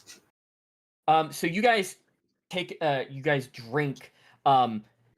You guys have had many a cups of tea. This is not. It is a lot more viscous than you Take thought me it would back be. to Nimsia. It is incredibly kind of like the texture of what's alloy? Aloe? Aloe. Yeah. I fucking love aloe. It's You like were the expecting best it. drink in You the were desert. you were expecting it to be, tea. It's not. But it is. It's at first it hits you. It is perfume. Like you're drinking straight perfume, and then it's bitter, and you feel your throat kind of close a bit, and it gets to the point of worry, but then it stops. Ah, And then this it's is a so bit of good. a bit of warmth runs over you, and she takes both of your cups. It's hitting you a lot harder, Akira. You're like, oh my god. Oh God! Oh, divines! Your throat and your nose begin to burn, Akira. You good? Is that poison? No, it's not. No. It can't be poison. I can handle poison. Oh God! Oh, no. You In see, through the nose. In through the the- nose. for the first time, you hear her giggle. It affects people differently for those who might not be used to it. But she takes both of your cups, and looks at each, and you see she will put them down. Grab both hands, grab the veil, and hoists it up over her head, so you guys will see her face. She has like this kind of pale green, scaled like skin.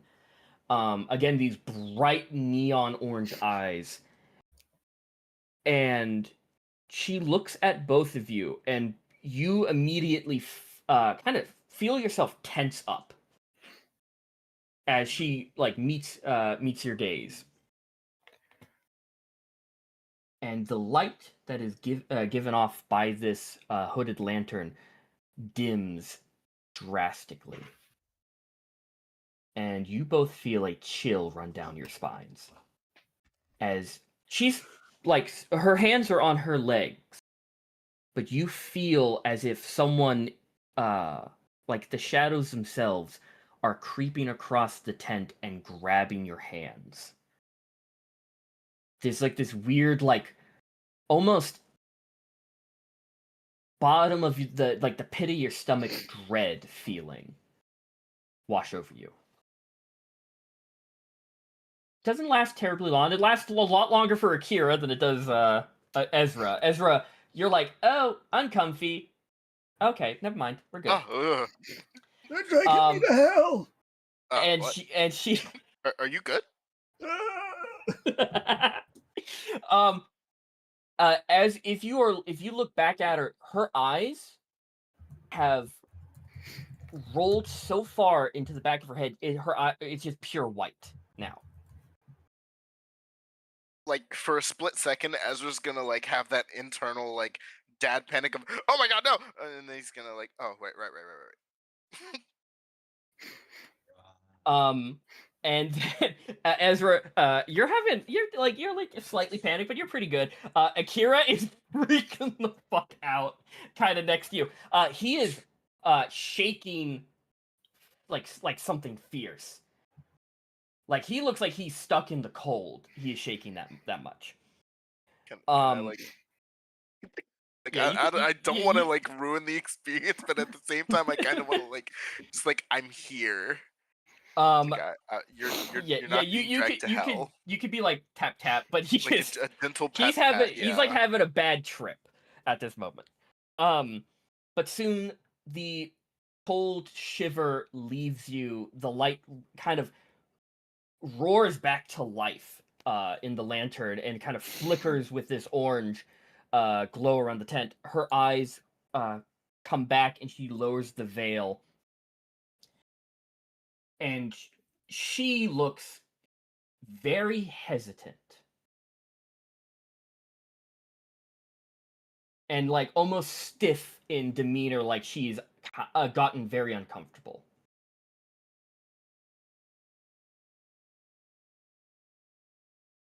You are very interesting people. Yeah, I get that a lot.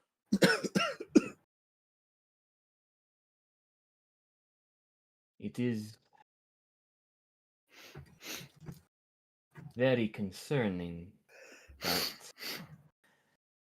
that she will grab Akira's cup first, and you see she kind of runs a finger along the rim of it as she stares at it. Okay, maybe a little concern.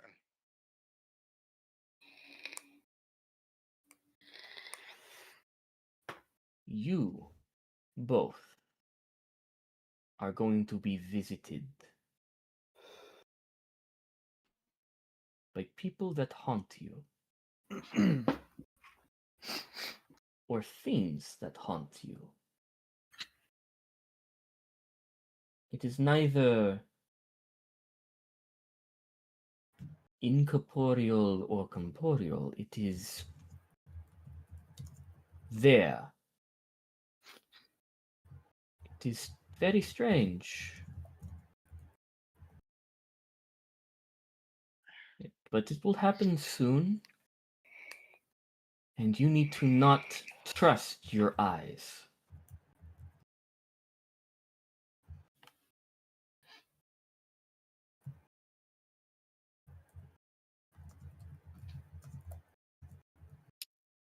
What are you guys doing? Because she's just now staring at both of your cups. And she's just trailed off. She almost for a second, doesn't even... It feels like she's forgot you guys were here. Oh, I'm just gonna kind of look at her, just is that for both of us, or was that just for That is Akira? for both. Oh, I'm gonna full 90-degree turn, owl turn, straight to Akira. Oh, that's such a long list. I mean, it could be so many right. people. You know, I first thought of and I'm gonna whisper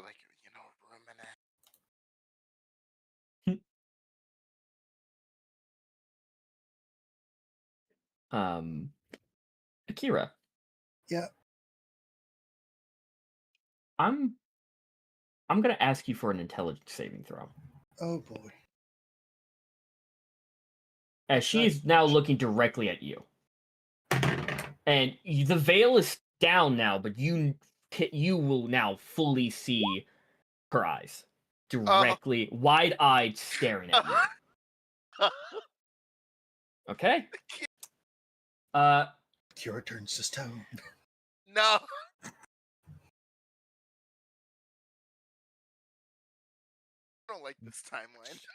And she will you'll see she kind of her head will tilt and you see as you're looking directly at her, and you can see the whites of her eyes through the veil.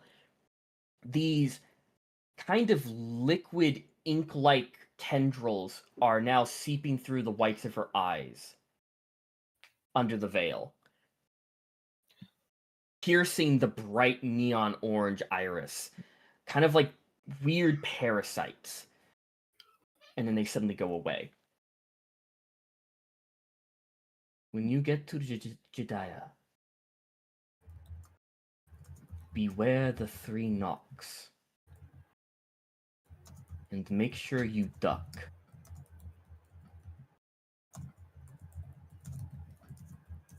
Furious typing. That goes in the notes. Yep.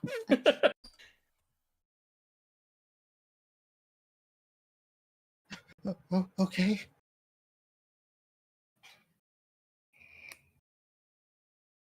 And she will, you see, she shakes her head and kind of lets out like almost like a gasp of breath first, like she's been holding it in. Then she'll turn to Aezra.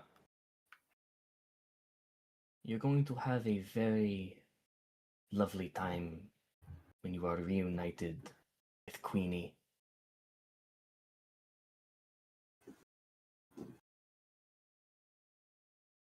She is going to be very happy to see you.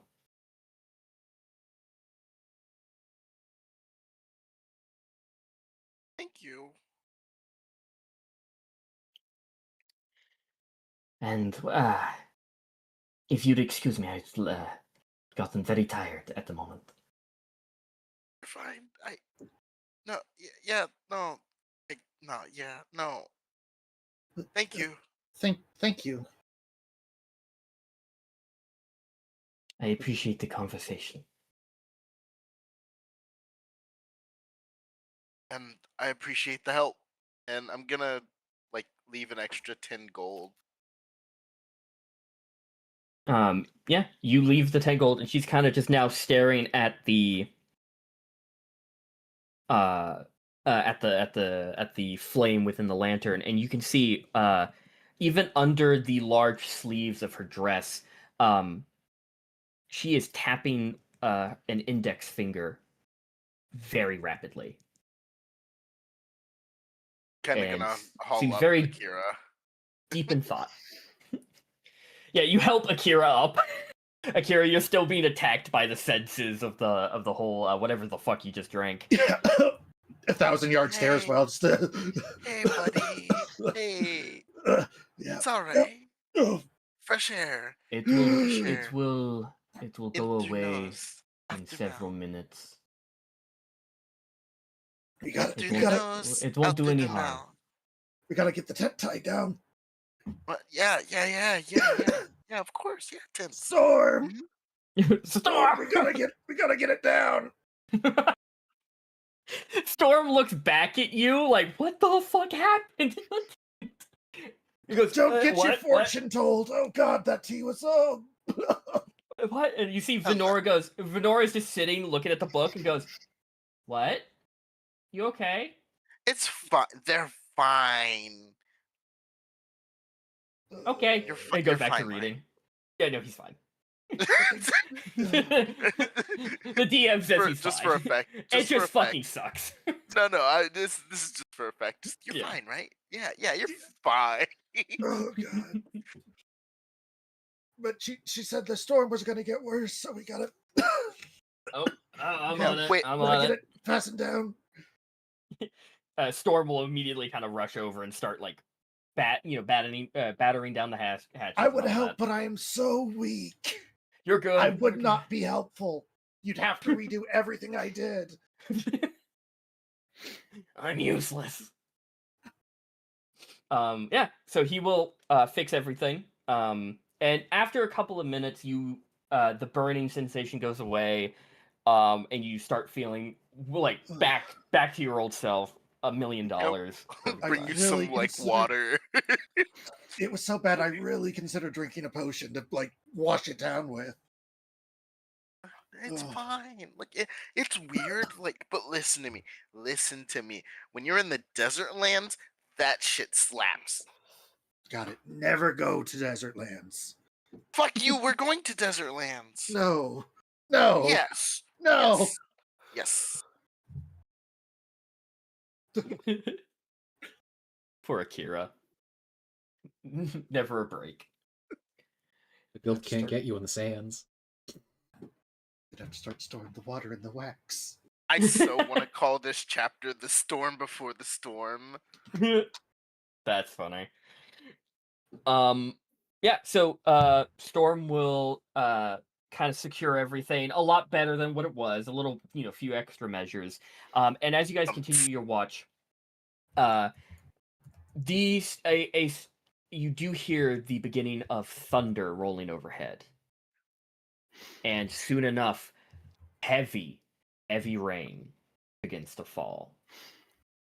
And the wind kicks up, and hey, if you didn't do it, your tent probably would have at least one of the sides would have ripped up, because that's what happened to the Garak brothers. Their tent lifts up and wakes them up, and you just hear them go, no, you gotta put it down now, what did you do? And they struggle to put their tent back in order, but the Goblin brothers eventually do it. But they go to bed covered in rain and just like soaking wet. But that's what they get for not being prepared. But morning arrives. The storm does pass throughout the night. All of you get the benefits of a beautiful long rest.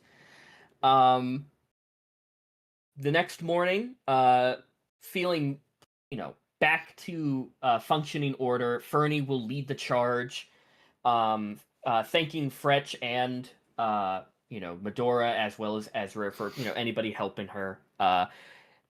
Who wants to roll a d12 on this one? I'll take it. Okay, roll me that d12. Call me Nature Boy. Woo! Tornado. High flying, case stealing. That's a 5. 5. Okay. Roll me a d4. Oh gosh. This is a sketch. As it is. No, shut up. Listen to me. It's How not a many sketch at all. meteors will fall out of the sky? Force the merchant again. Hi! I doubled back! Hi, I'm Paul. I picked up some more garbage. I found some corpses at the bottom of the cliff. I thought you might be interested. Yeah. Some of them were stripped of their armor. 3. 3. Okay. Well, you know when I said the storm passes? No, it's not. Oh. It circles back. It is still torrential downpour. The wind has kicked up something fierce, and you have to recover. Use the take out the cover of your wagon again, so that everyone in the back does not get fucking pelted with rain. That is so fucking funny, bastard. That is funny. What? Oh, what does he put in Discord?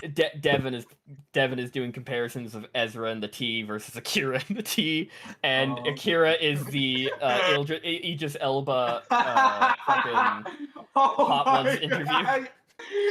That's funny. That's very accurate. Good job, Dev. Yeah. So the storm rolls overhead, making your travel incredibly difficult. So Aezra, you're driving. Yeah, not for me. I'm gonna need you to make me a animal handling check with disadvantage. With disadvantage? Just because you are good with your animals and a druid does not mean that the horses can't fuck up and just slip and. But I'm literally good with my animals. Still is going to be disadvantage, but the DC is going to be kind of low for you. Madam Trotsalot, we fucking ball. You too, Blanche. Never forget Blanche. Does anybody remember what is it? That one scene from the Prince Caspian movie from I never watched those. Narnia, where the dwarf just goes, and you wonder why we don't like. Yeah, so I rolled okay, a 22 16 with disadvantage. Fine, yeah. You are fine. You don't go tumbling off the mountainside. Fine, I guess. What? But you are now so even we can though slow down it is for sure to make sure that the others don't fall behind. Even though it is incredibly difficult, and there's no real time for talking as much as you are now very focused on making sure you guys don't plummet. Let me just boop. I think I'd probably be out there trying to make sure people don't plummet. Yeah, everyone's like kind of making sure no one, because there are points where the path becomes incredibly precarious. And some of you have to get out and walk alongside it, just so that it doesn't have, it doesn't wobble too much. But the day goes, Ezra's very, very experienced animal handling has saved you from any trouble with the horses, but also with your traveling. Between him and Fernie's guidance, you guys make perfect headway throughout the day without any sort of problem. Once again, the storm lets up a little bit in the evening. Still, the rain is falling a lot less than it was. It's more of like a light sprinkle now instead Somebody of else roll a d12, please. the downpour. Not yet. Still the same day. Still the same day. But Ezra, you notice a warm glow of a campfire in the distance. You were going up and then kind of even. Now you are now descending as you are getting closer on your journey to Jediah. And so there are trees kind of surrounding this part of the mountain, and you notice a light of campfire in the distance. Campfire ahead! How many people Is it are on another this shop? damn mountain? You hear Fernie go, "It's a very popular path." But we should be. I mean, if anything, this should be where we need to, bed down for the night. It's where it's most open enough for tents, so we might have company. Unless, you guys want to scout it out so, I don't get stabbed again. That'd be great. Sure, I'll run scout. ahead and scout. Yeah, we'll scout. Okay. Whoever's scouting, roll me a. Are you guys going to do it stealthily? I'm doing it stealthily.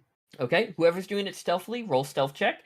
Those who aren't doing it stealthily, do it with instead of doing stealth, do perception. Well, guess I'll do it stealth. Okay, there we go. Fallen. Nice. I guess I'm not doing stealth. Hear me out. May I ask? Uh-huh. With the boots of elven kind. step, yes. If it makes my step silent, does it also make my wings silent? No. Like an owl. Like a bird flying and leaving tracks. What? It's only when you are walking. The boots specify. Come on, it's literally like owl wings. Do you not have something as an owlin? Surely. Don't believe so. No. Wow. No, but you only get proficiency in the stealth skill. Yeah, proficiency. But kind of with this, I want to kind of have that added It makes sense. I will allow it, even though the boots say specifically walking. I will allow that they give you silent flight. I'm gonna put the boots on my fucking wings. Okay, fine. There we go. There we go. Now you have advantage on your stealth check now. So Halfier, Akira, Rio are going. Rosalind, are you joining them in scouting or just staying by the? No. Are you're staying in the cart? Yeah. Fair enough. They can get stabbed. Well, I. Oh my god. I really hope it's a group effort because. So Rio and Halfier, are you guys stealthing or perceiving? I stealthed. Okay. Well, I don't think it matters. Yeah. It doesn't matter either way for both of you. You guys. So Akira, you and Aezra. Ezra's flying overhead. You are in the brush, just kind of shifting, being so quiet. And then Rio slips and falls into Halfier, who proceeds to domino effect fall, and you just hear the shuffling of feet, gravel, and mud as both of them fall, try and catch themselves, but Rio is falling on top of Halfier and just knocking him over. Any sort of stealth that they had, gone. Oh, brother, these guys stink!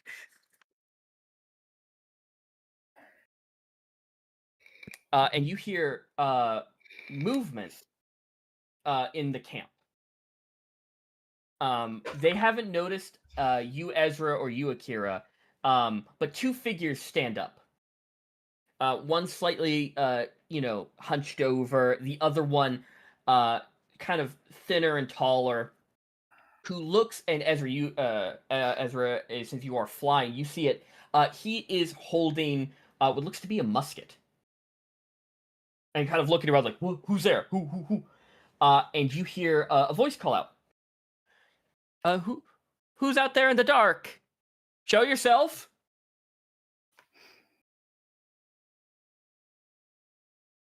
So you see, he's holding the musket and just getting ready to just fire if need be.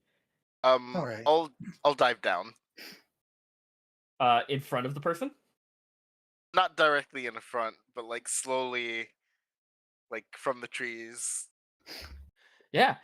Slowly from the trees. Akira, what are you doing? The guy doesn't have it like at the ready. He's just holding it, and he kind of you can't really see his face at the moment, but his demeanor is like kind of looking around like holy shit.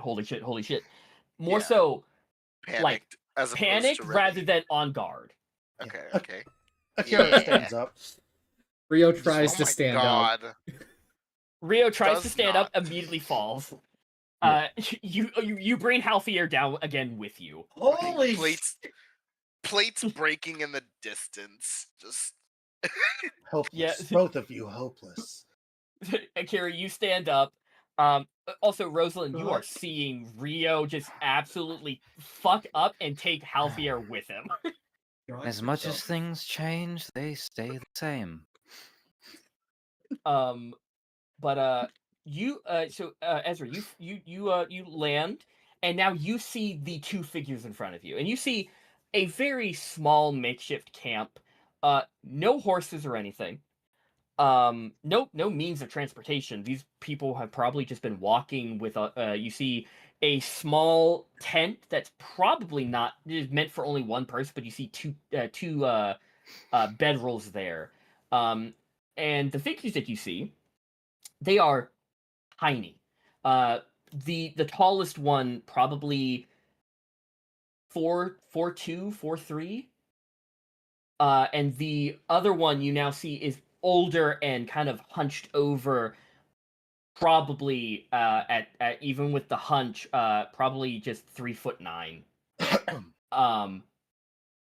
But the first immediate thing that you notice is they're humanoid, but they're covered in this small, kind of bristly like fur, and have these giant bug eyes. These are Pauka. And I'll type that in chat. They are very reminiscent of lemurs or eyes. Very kind. They have. You see, he's holding the musket. He has only his hand has 3 very long fingers on each hand, and his large bug eyes. He's kind of looking around, confused, as his eyes are clouded. He's blind, the older one. The young one immediately kind of recoils as you show up, and he just goes, "Ah!" and then stands in front of the elderly one, kind of shielding him. We mean no harm. We only have 10 gold, so we are not worth it at all. Okay, travelers. And gold's a lot. We mean you no harm. And then Akira shows up. Ah! Right. And you see he holds he kind of shakily cocks the hammer to the musket. Well, we are simply outriders from a caravan coming down the mountain. We saw you light. We figured we'd come make sure you weren't here to ambush us or something before we set up camp. We have dealt with several attacks from the mountain pass. We apologize for startling you. Oh no! You're we heard that this is incredibly dangerous, and you're not here to rob or kill us. Nope. No. And you said caravan. There's more of you? Quite a few. Indeed. And he will unready the musket and just kind of like look. He looks like he's calmed down, but he's still kind of on edge.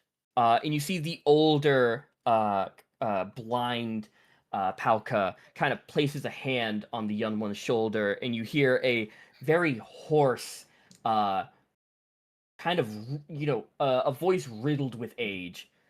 Kill them all! They say they don't mean harm. It's fine. It's fine. Good evening, everybody. Like, how many are you? And he kind of looks around and waves a hand. I hear Just voices. 2 for now. There's 2 over there in the mud, and there's quite a few on the cart still. It is a lovely evening. We're making mountain hen. If you wish to join us. And you see there is a tiny plucked chicken essentially on kind of like stuck to the to a stick above the fire. Only really enough for these 2. I appreciate the offer, but Have you ever heard of a mountain hen? No. I appreciate the offer, but you go ahead. We have our own rations. And if you're okay with us setting up camp, I'll even I could help show you some tips on how to use that musket. You seem a bit shaky with it. He is young and doesn't know it. I tried teaching him before my eyes went, but he never got the hang of it. Well, I could give some tips and. Please join us. It is a lovely night for company. And you see he goes back to sitting down on this like kind of soft cushion next to the fire.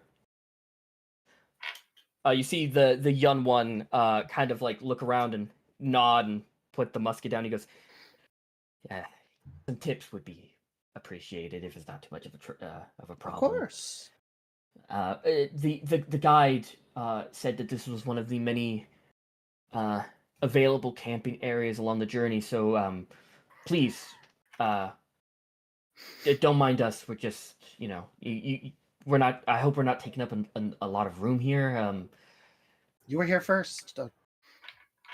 If you need help setting up a tent, I can help. It's perfectly fine. I think we've got plenty of hands for that. Thank you, though. I'm Eden, by the way, and he holds out a hand. Nice to meet you, Eden. I'm Akira. I'll shake it. It's nice to meet you, Akira. This is my father, Malfin. Nice to meet you, Malfin. It is nice to meet you too. What is your name, so I can have a name to the voice? I am Aezra.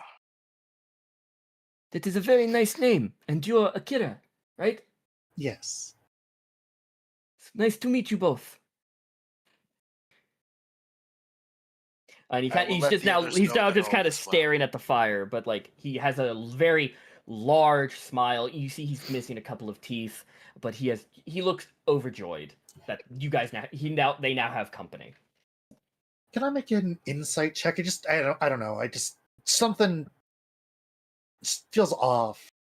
I don't know. I'm gonna fail this check, but roll an insight.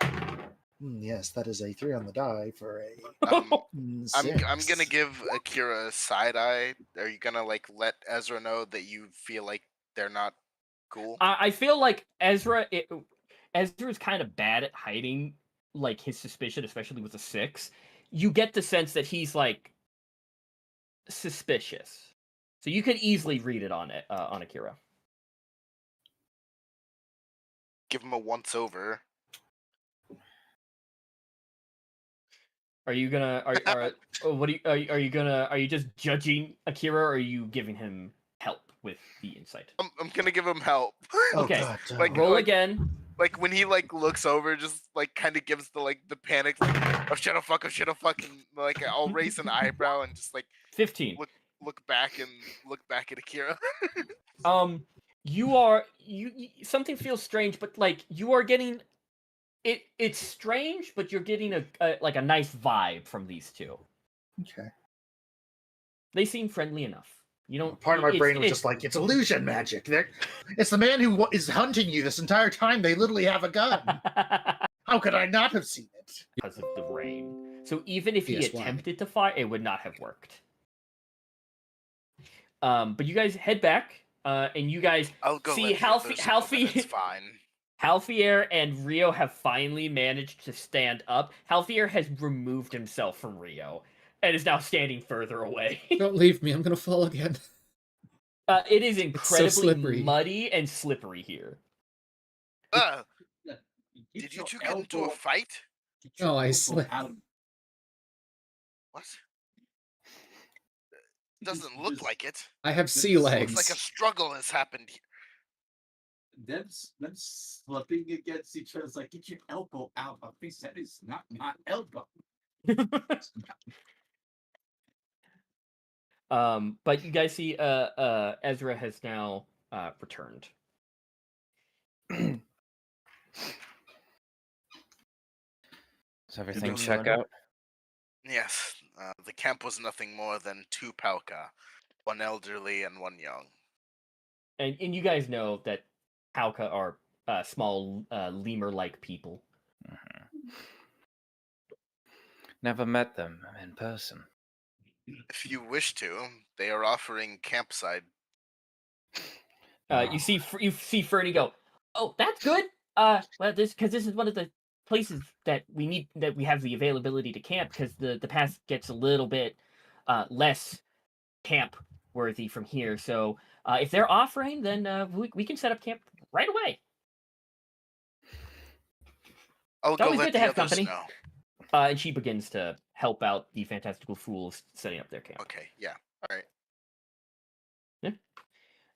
Soon enough, you guys park the carriage with the horses, kind of in an area, set up your camp, and as soon as the rest of the party shows up, the elderly Palka, Malfin, you hear him go, "Is this the rest of your friends?" Most of Yes. Yes.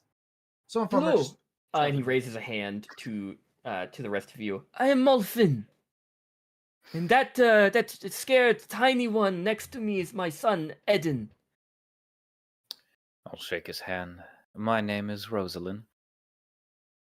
It is a lovely name. And you guys everyone in the party introduces themselves, and Eden is just kind of nodding ahead, like hi. And he's still like kind of jumpy, but has calmed down. But the elderly one is incredibly, like, kind of thrilled to just be around people. So where are you on your journey? We're making our way to Jediah. From where? Nairobi is where we started.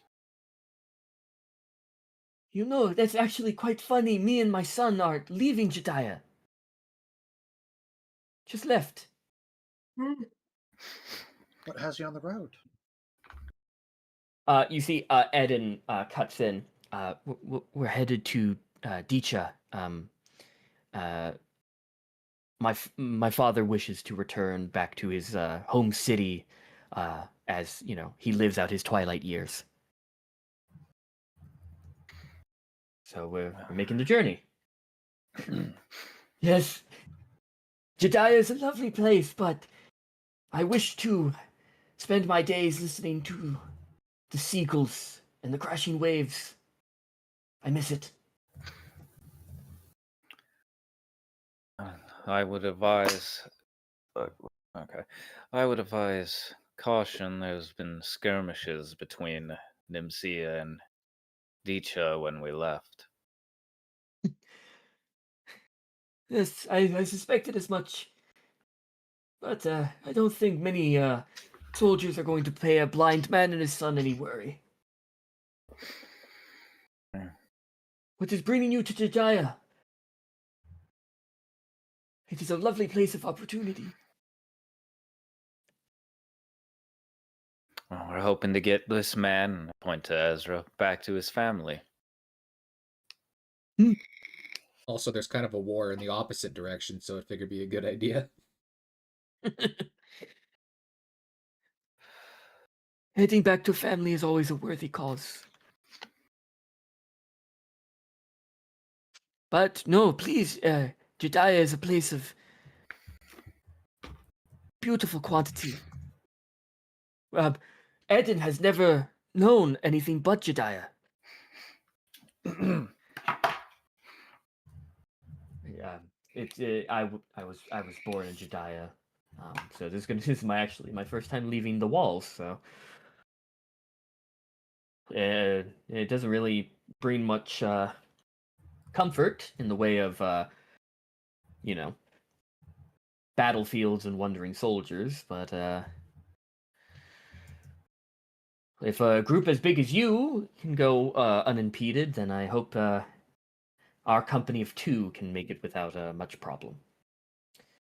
Well,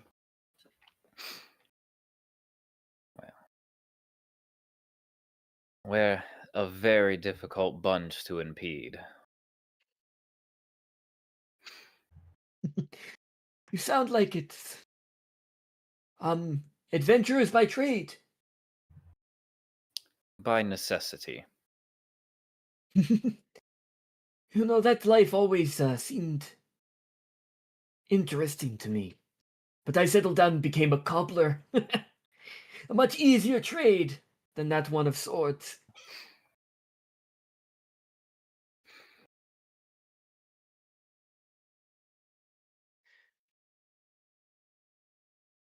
What, besides your friend, I'm sure all of you have different journeys in Jediah than just, that one of someone else, right? Or are you that good of friends? I mean, I'm hoping to get some new clothes, because everyone keeps making fun of my outfit. Jediah has many opportunities for that. One less cobbler, though.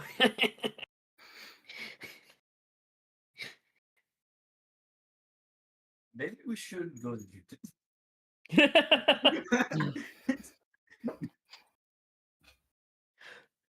They have amazing food. There's a lovely noodle shop called the Tired Godsman, a friend of mine named Zed. Makes amazing broth. I recommend it. What kind of broth?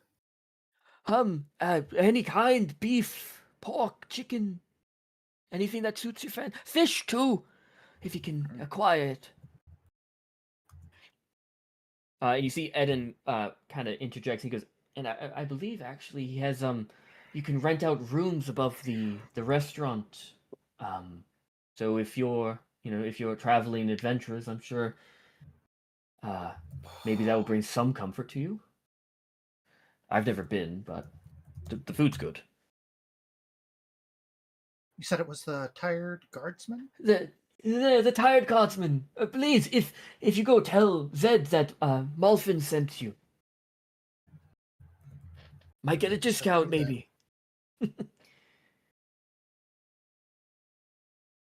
Appreciate the tidbit.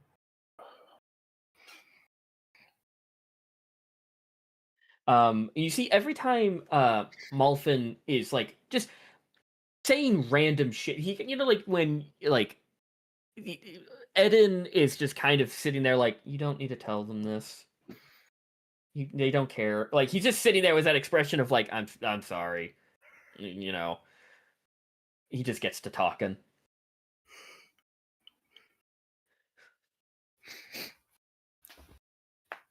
Well, Eden, the night is young. Shall we get to learning the gun? Oh, I mean, I don't want to, impede on like relaxation. It's been raining all day. I'm sure you guys are tired. I don't really need lessons. I get the gist enough. You fill it with the powder and put down the ball and cock it back and fire. I get the gist of it. So I might not need. Well, there's always more to learn. And I really don't mind. I mean, if it's I don't not too much of a problem. No, absolutely not. Okay. Are you gonna be fine, Dad? I'll be fine. Go learn to shoot things. If you're going to be my protector, you might as well learn how to use it. Oh, okay. And he walks over and he kind of leans down to the rest of you because he has a tendency to kind of continue talking. You can ignore him if you want. Why are you talking to our feet? that's just the blind one talking to your feet. He's talking normally. Well, I was saying that because you said they're small, so if you talk to us. Yeah. Oh, my bad. But yeah, no. He goes. You can ignore him if he gets a little bit too much. He likes talking about, everything he enjoys. He thinks other people are gonna like it, so you could just ignore him if you want. Oh, he's delightful. The elders are all how to fire a gun. First thing I teach him is how to keep the gunpowder dry. Oh, I thought it was. I didn't think it could. Oh, it clumps when it's. Oh, I did not know that. Oh no. Yeah. No, okay. You've got to really get that cleaned out. Gotcha. Oh, okay. And so yeah, so roll me a. Just a straight either wisdom or intelligence check as you teach him to see how much he absorbs. Please, kid, you gotta help me out here. That is just you said straight intelligence? A straight intelligence or wisdom, whichever you choose. 15. 15. You teach him enough for him to get by. He actually doesn't have that bad of aim. If he actually tries. So you feel confident that you taught him the ropes enough. But while Akira's off doing that, you guys are left with Malfin, who's just kind of like he has just began to like rock a little bit on his cushion, just looking around at every little small sound that he's able to hear. My son, he's when we get to teacher, he's going to take up the being a cobbler just like me. I tried teaching him before my eyes went, but he never really got the hang of it. Not everyone has the finesse. No, but he will learn. I'm sure of it. Or any of you parents. Oh, gods, no. Hope not. You think that now, but it is quite a blessing. To get under your skin. Well, quite literally, that's how the reproductive process begins. I just mean I'm quite a young woman that's not quite on the forefront of my mind right now. You should never conduct yourself until you're ready for it. It is a big responsibility. I made that mistake. I was too young, too stupid, but I feel like he turned out good. Besides my mistakes.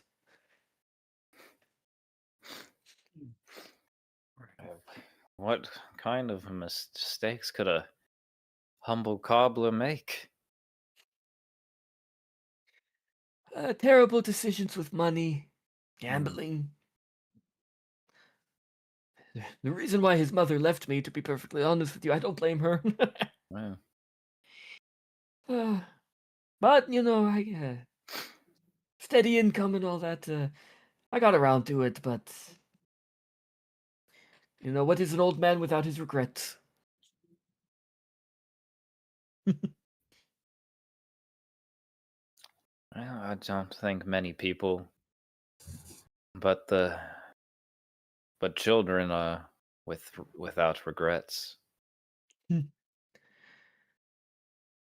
Well, from one old man to you, try and live your life without a lot of them. You don't want to be blind and helpless with just a lot of those just floating in your head.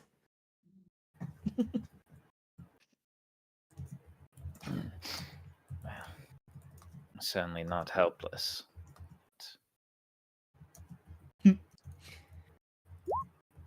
Our vision isn't the clearest either. I can't imagine, the life of an adventurer is going to be filled with a lot of certainty.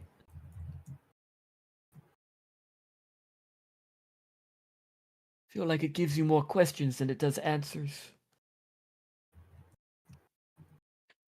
Indeed. But I bet it's exciting. All the places you see. I've seen more places within the past few months than I've seen my entire life. Hmm.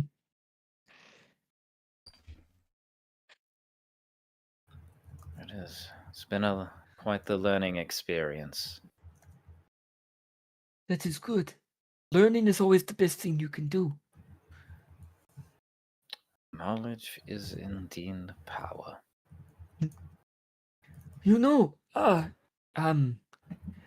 I tried to, Eden really wanted to take magic, learn it, but if you, we have the Loomis Assembly in Jediah.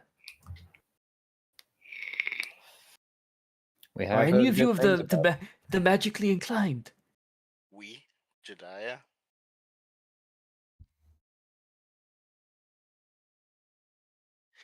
I can do magic by accident. Blessings be upon your travel. I always wondered if I had enough money to send him to that place. The kind of wizard he would become.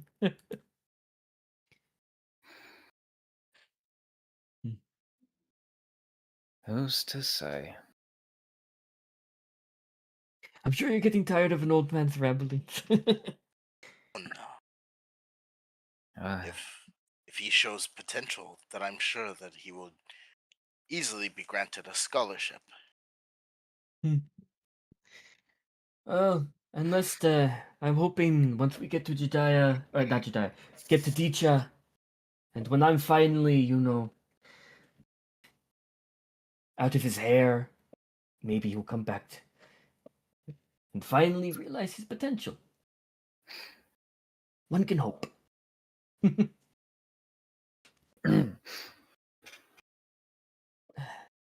Well, Headed all the way to Dicha. yes. I'm going to retire in the place where I was born, hearing the crashing waves. It's warmer. That is nice, Read. But the night is getting darker, and so I'm going to get out of your hair and go. I'm going to retire for the night. Rest well. yes. Ooh, if an old man can give you another recommendation when you get to Jediah, Yes.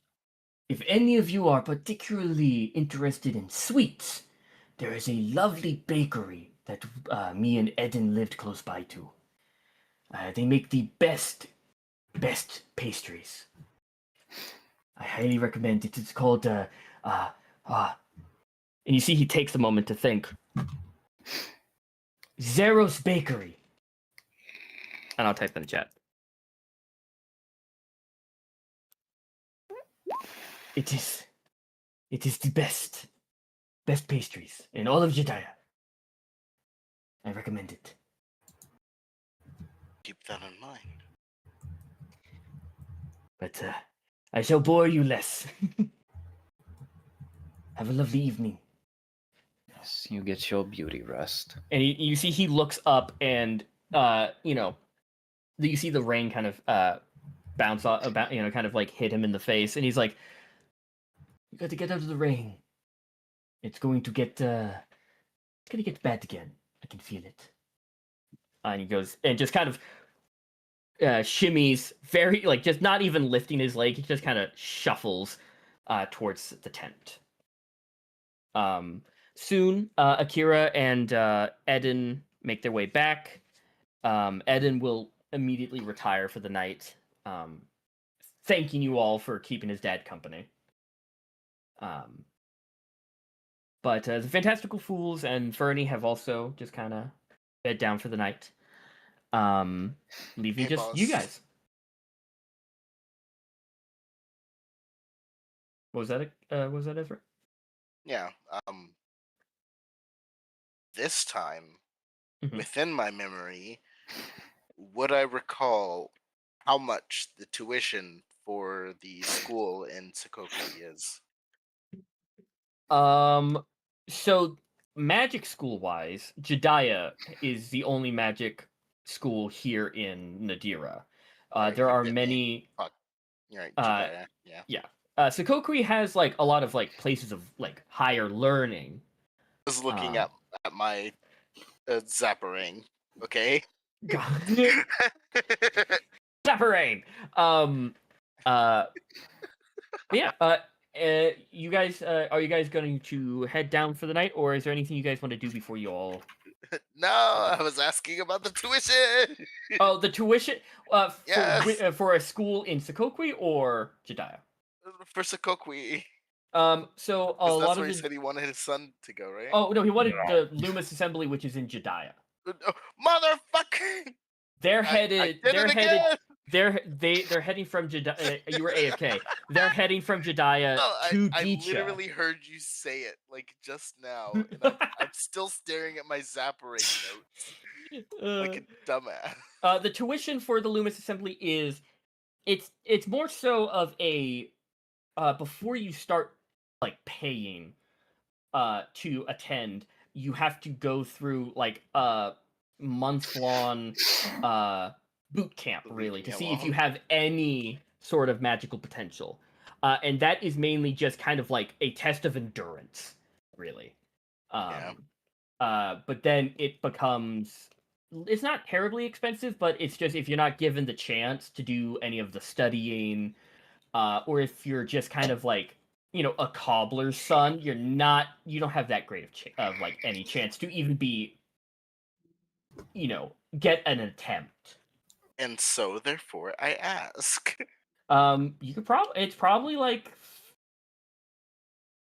if I don't have the numbers like written out at the moment because I was not expecting how much the tuition is. Wildest guess for like magic school. Probably like 500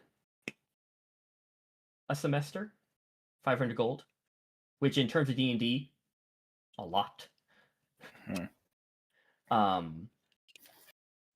Yeah, I mean, if he shows potential, maybe, but he's going to Dicha with his dad so that he can become a cobbler while his dad retires and lives out the rest of his you all know that Pauka live a maximum of 60 years.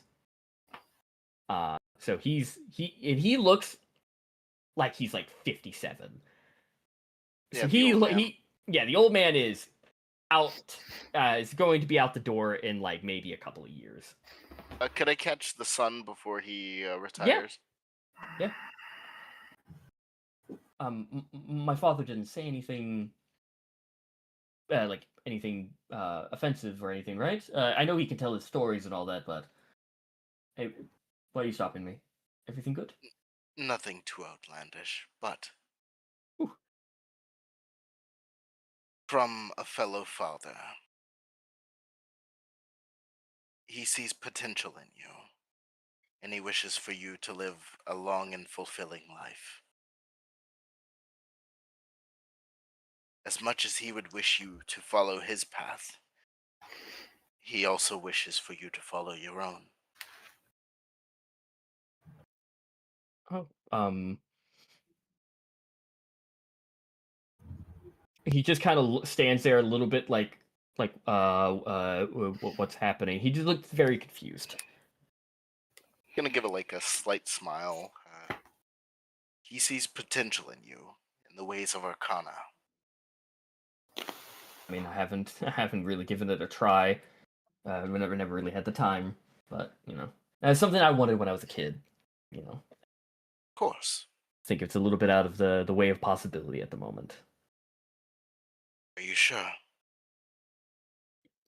I am destined to go to Dicha, become a cobbler, open up a store, and that is the fate that I am comfortable with. I'm gonna stop him right there. Fate. Fate is unwritten. And destiny is a path that we carve ourselves. Oh, fuck. Take it from me. I was fated to follow my father's footsteps and take care of his trade caravans along the north and south.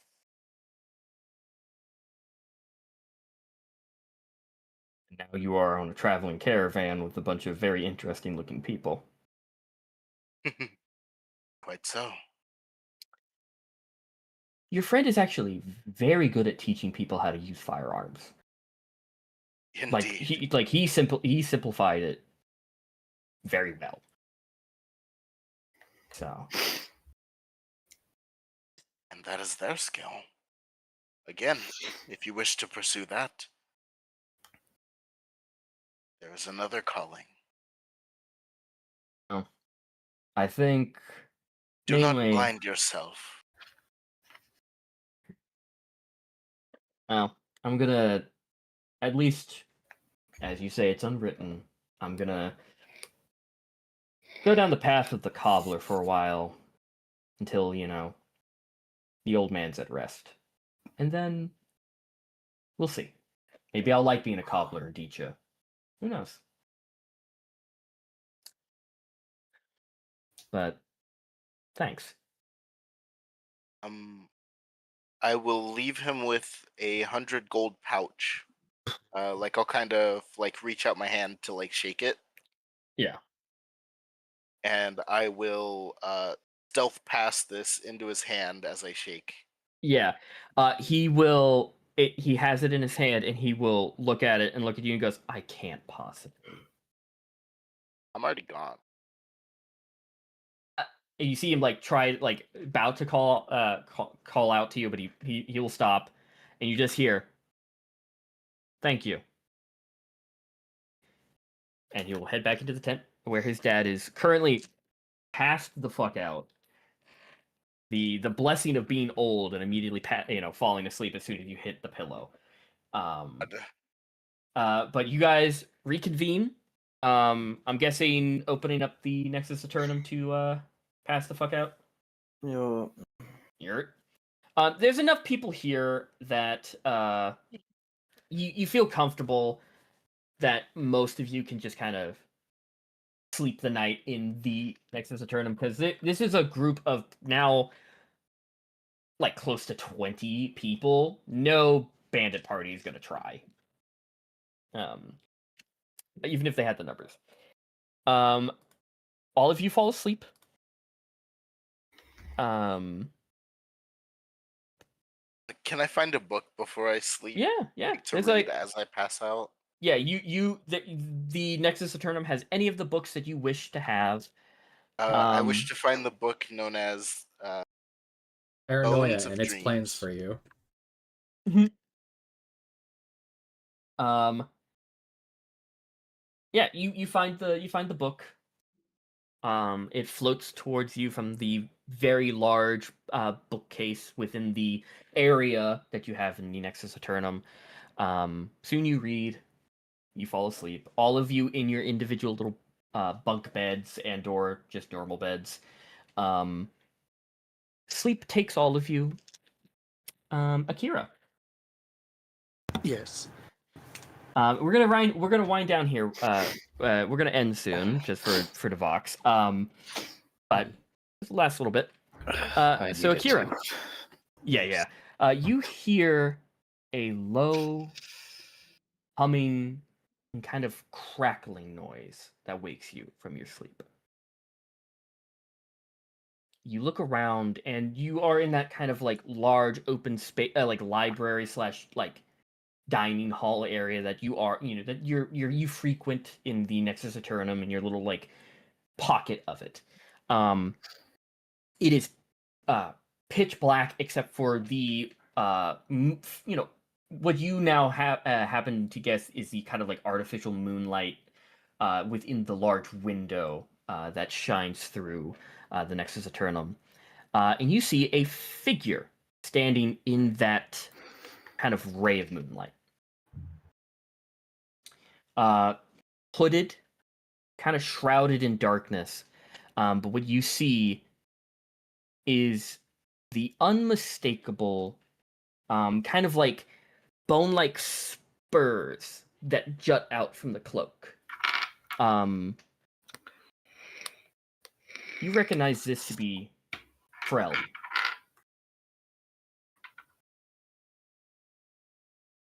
The person, does that?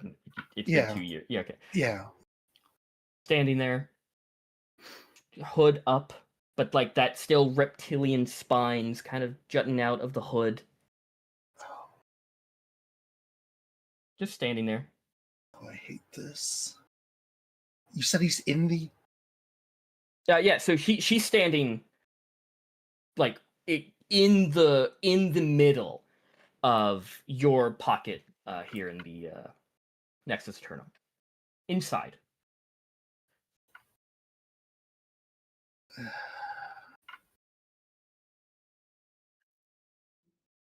I'm trying to think how Akira would think.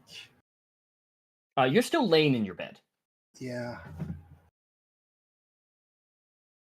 God damn it. Sorry, I'm really struggling because there's how Akira would have reacted at the start of like the session versus how Akira... I'm trying to think if the warning echoes in his mind or not before he reacts. Roll me a intelligence check. Because you are woken up. Dirty 20. Dirty 20. I feel like you woke up at the start and you see this figure and that warning immediately kind of runs through your head as like the first immediate like instinctual act. Right. He's gonna try and roll out of the bed and see if he can't try and be a bit stealthy about approaching. The figure so Frel looks like they're looking in your direction specifically. Like they are looking directly at you. You can't see any facial features, but you see they are standing looking directly at you. I mean, he's so you roll out of bed. Gonna be able to arm, but maybe can you try and grab like his rifle as he's kind of going, but like try and do it stealthily? So like, I will say your rifle's probably at the foot of your bed, so you'd have to kind of shimmy a bit to go get it. Yeah, I'm gonna attempt that. Make me a stealth check.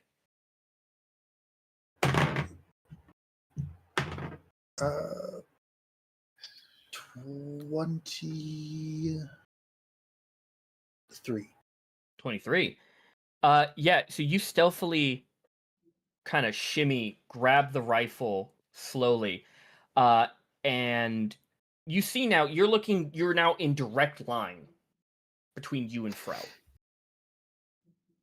Her shadow elongated in the artificial moonlight coming from the window. And you see behind her, kind of rising above her head, is a little bit of smoke. And in an instant, you see she kind of slides to, kind of ducks down, and you see standing right behind her, hat lowered, you see that burning of a cigar, pistol pointed at you. You see Theseus. Hey, kid, and he will fire a shot at you. Yeah. I need you to roll me a dex save as you hear the shot ring out. He was going to catch up eventually. Also, you see Frel ducks down, and you see the glint of a blade as you see a circular blade fly from her hand towards you. So this is going to be a dex save for both. So do you need two different ones? Nope, just one. Okay. Is this considered a dex check? This is a dex saving throw. Okay, I have to specify. Check wording. Still pretty good. 24. 24. You duck, and you at the same time dodge the bullet as well as the circular blade that swing past you. That happens. Rio, Yes. you hear a shot ring out. Yes. You shoot up from your bed, you look around, you see nobody. But you hear that low hum and this kind of crackling noise. Where's my sword? Where is my sword?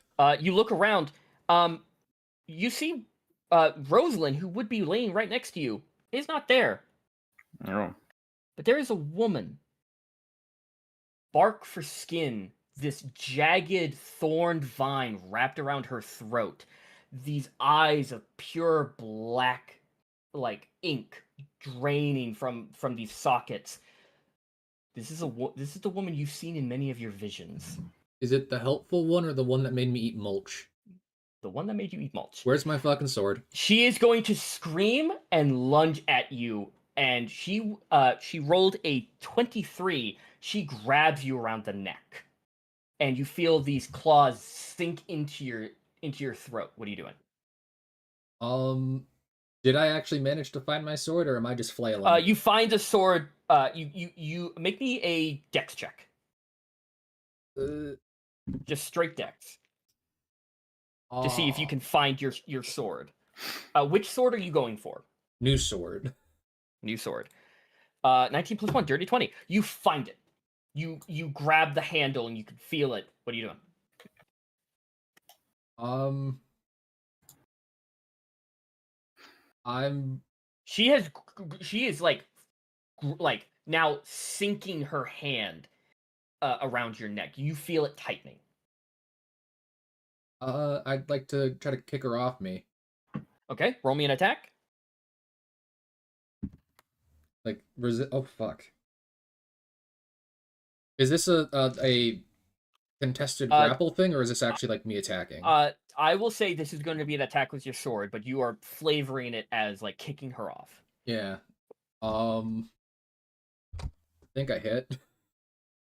Yeah, your wait. foot connects to the chest of this creature, sending her flying with this horrible kind of guttural, like drowning scream. Rosalind. Yeah. You hear a guttural, horrible scream and a crash into a bed. You shoot up and you hear a low hum and this kind of staticky crackle. You look around, nobody. Rio's not even next to you. The hell is going on here? You notice standing it kind of right, like across, like maybe 2 beds down, basked in this moonlight, is a white-robed figure. Their robes inlaid with this geometric, beautiful lining, golden pattern. You recognize this because you saw it in Nimsia when the time stopped. The same figure that sentenced you guys to death before stopping time is standing right in front of you. You suddenly feel a tightness around your throat as you are lifted up above, in the air as they hold out their hand. What are you doing? What are you doing? You feel that you see their hand scrunch, and you feel suddenly like you cannot take in any more air. Anything that you're doing? Just like,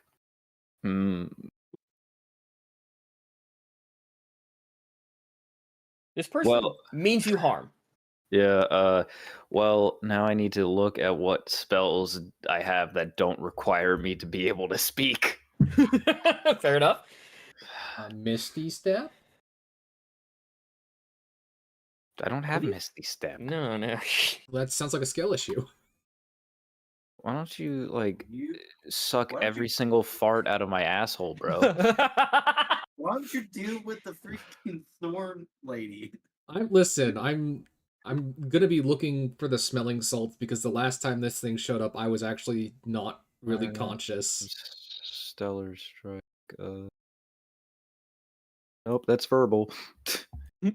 I will say, I'll say you'll be able to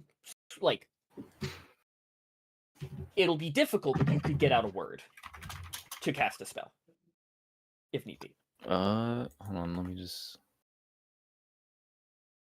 Okay, yeah.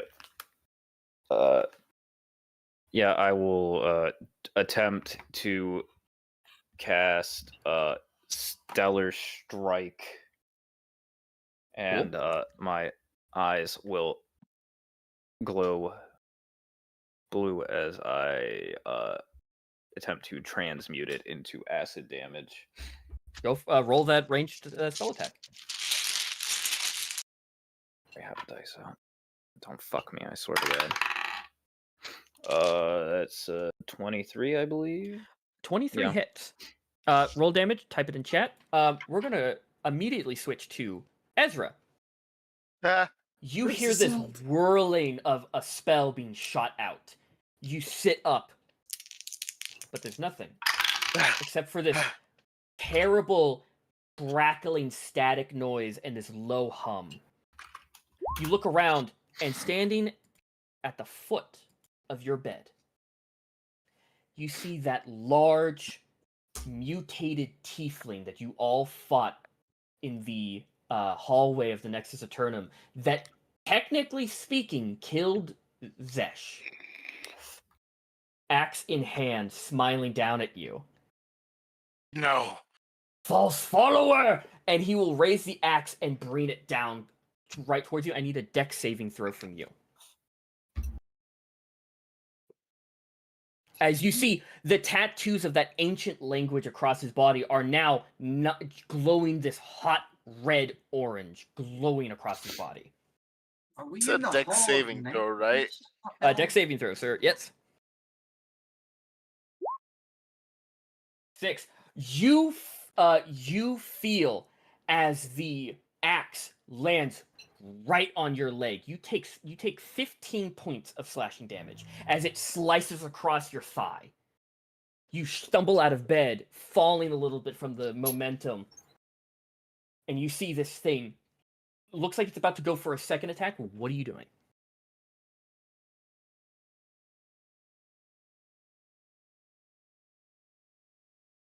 Bam, bam, bam, bam, ba, da, da. What you doing? Got a big demon man next to you. He's out for revenge. What are you doing?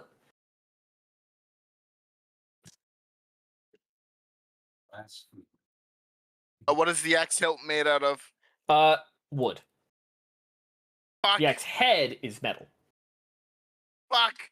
I mean, if it's a proper axe, it'll still light the handle on.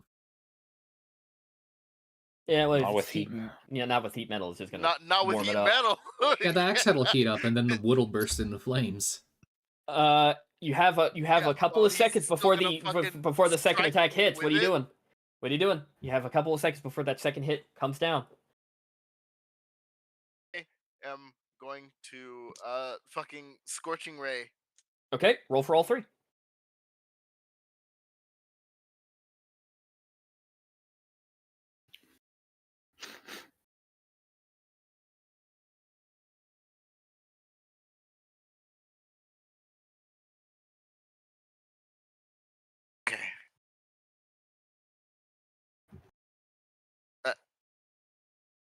Is that a dirty 20?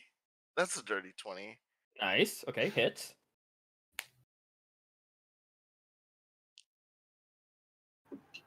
Second one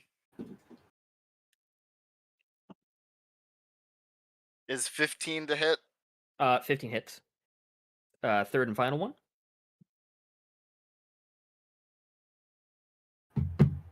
A 23 to hit. 23. All three hit. Roll me damage as you pelt this this mutated tiefling creature that you thought was dead. You pelt it with it. Type the damage in chat. Halfier, you hear thump thump thump thump of like roars of fire. You immediately sit up. You look around, and standing right in front of your bed, this smile of pointed teeth, large curled horns. You see a large devil looking right at you. Good morning, lovely. Sweet dreams. I'm gonna need you to roll me a Constitution saving throw, Halfier. That's a phantom is here. Oh, nope, I heard it. Constitution saving throw. As you see, he holds out his hand, and you see this glowing, like, kind of this white glow emanate from his palm as he will shoot out what looks to be thing of flame towards you as you're just still laying in bed. What's that con save, Halfier?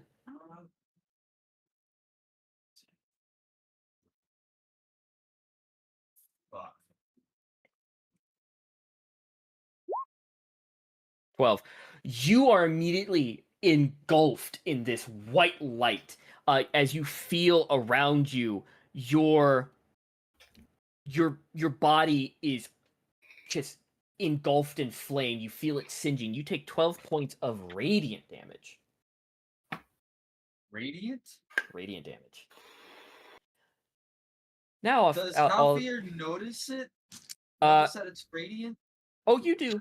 You do. I would like all of you to roll wisdom saving throws. Hell yeah. And type them in chat, please. Fuck me.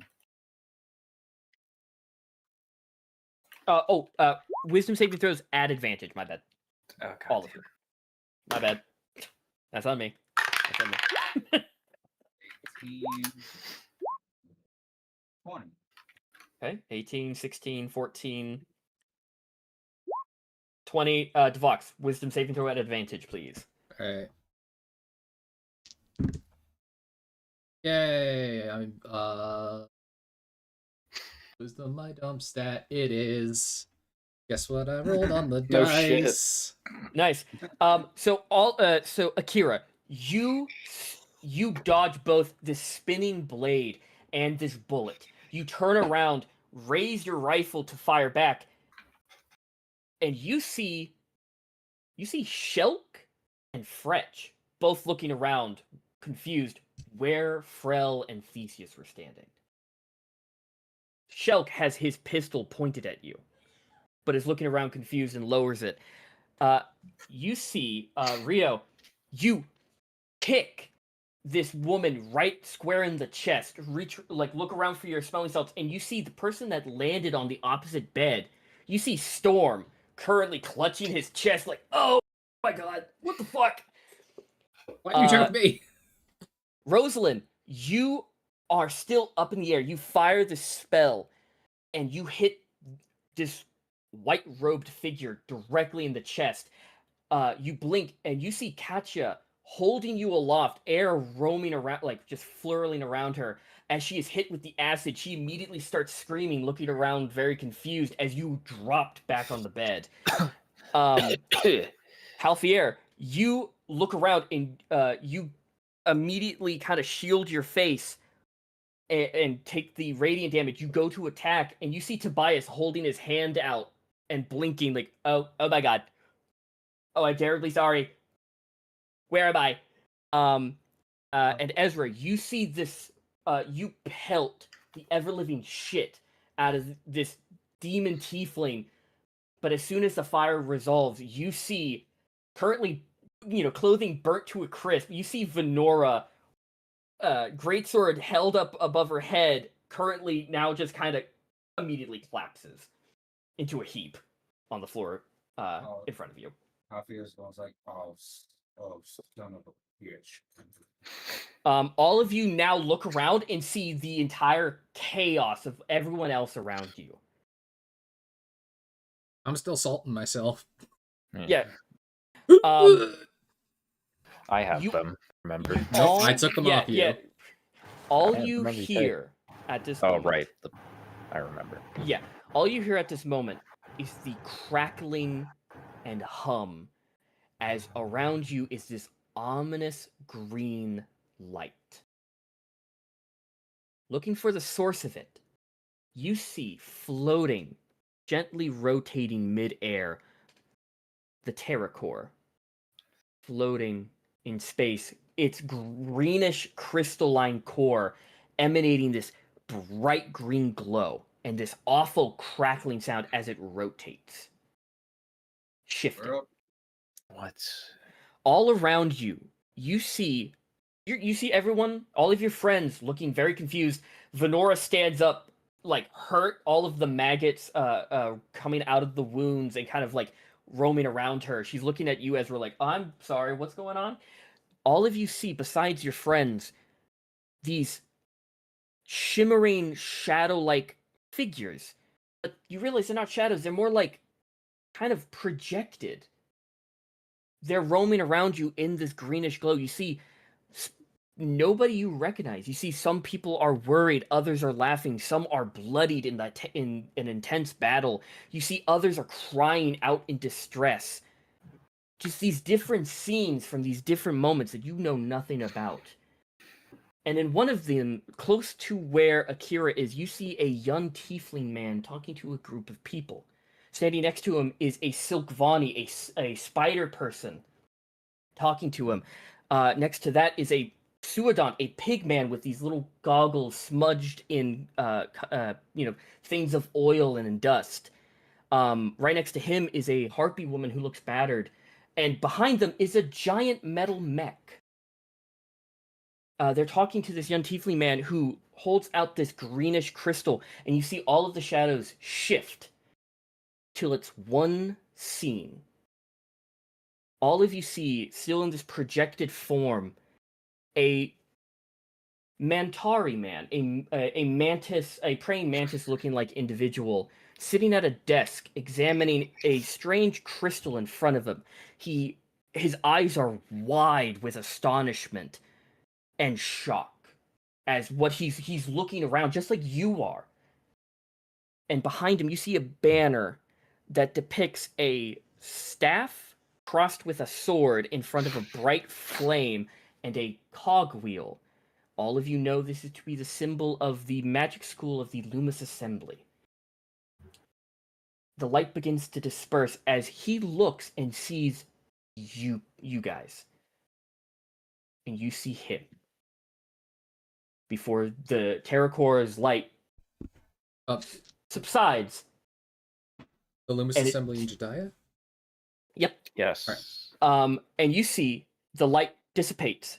The Terracore stops shifting and immediately clambers to the ground and rolls away. And that is where we're going to end tonight's session. We got hacked. That ain't good. They're in the mainframe. Thank you all for playing. Good shit. Yeah. But that is his genuine reaction. Yep.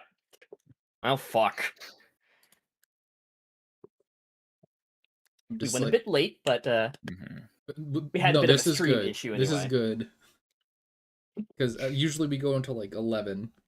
Yeah. And then I feel like death the next day. This is fine. Fair enough. Yeah. Saw the wood lady, took some salt. It's my system. It's how I cope. Probably gonna need to get more salt by the time we get there because I don't know how long does smelling salts actually last? I think they lose potency after like Minutes. yeah. Whatever, they it's might, magic. it's Yeah. magic. I'd say they have like. I'm gonna say, you know what? Nice Fuck it. They're sounds. infinite. They're infinite. I just have They're multiple. infinite I have summoning multiple salts. hits of salt. Yeah. We're playing but a thank y'all game. for The game of playing. who has the salt. I will say, next session, we will get to Jediah. Yay! But Yeah. yeah, thank y'all for playing. Good shit. Yay. Everyone had their son of a bitch Oh yeah. moment. Oh yeah, Venora, half HP after those fire attacks from Aezra. I was immediately like, something's not right. I'm not doing actual damage to anything. How's Katya? Is she Uh, okay? Oh, she's fine. She's fine. Okay. Thank you, stream, for watching. We'll see you next.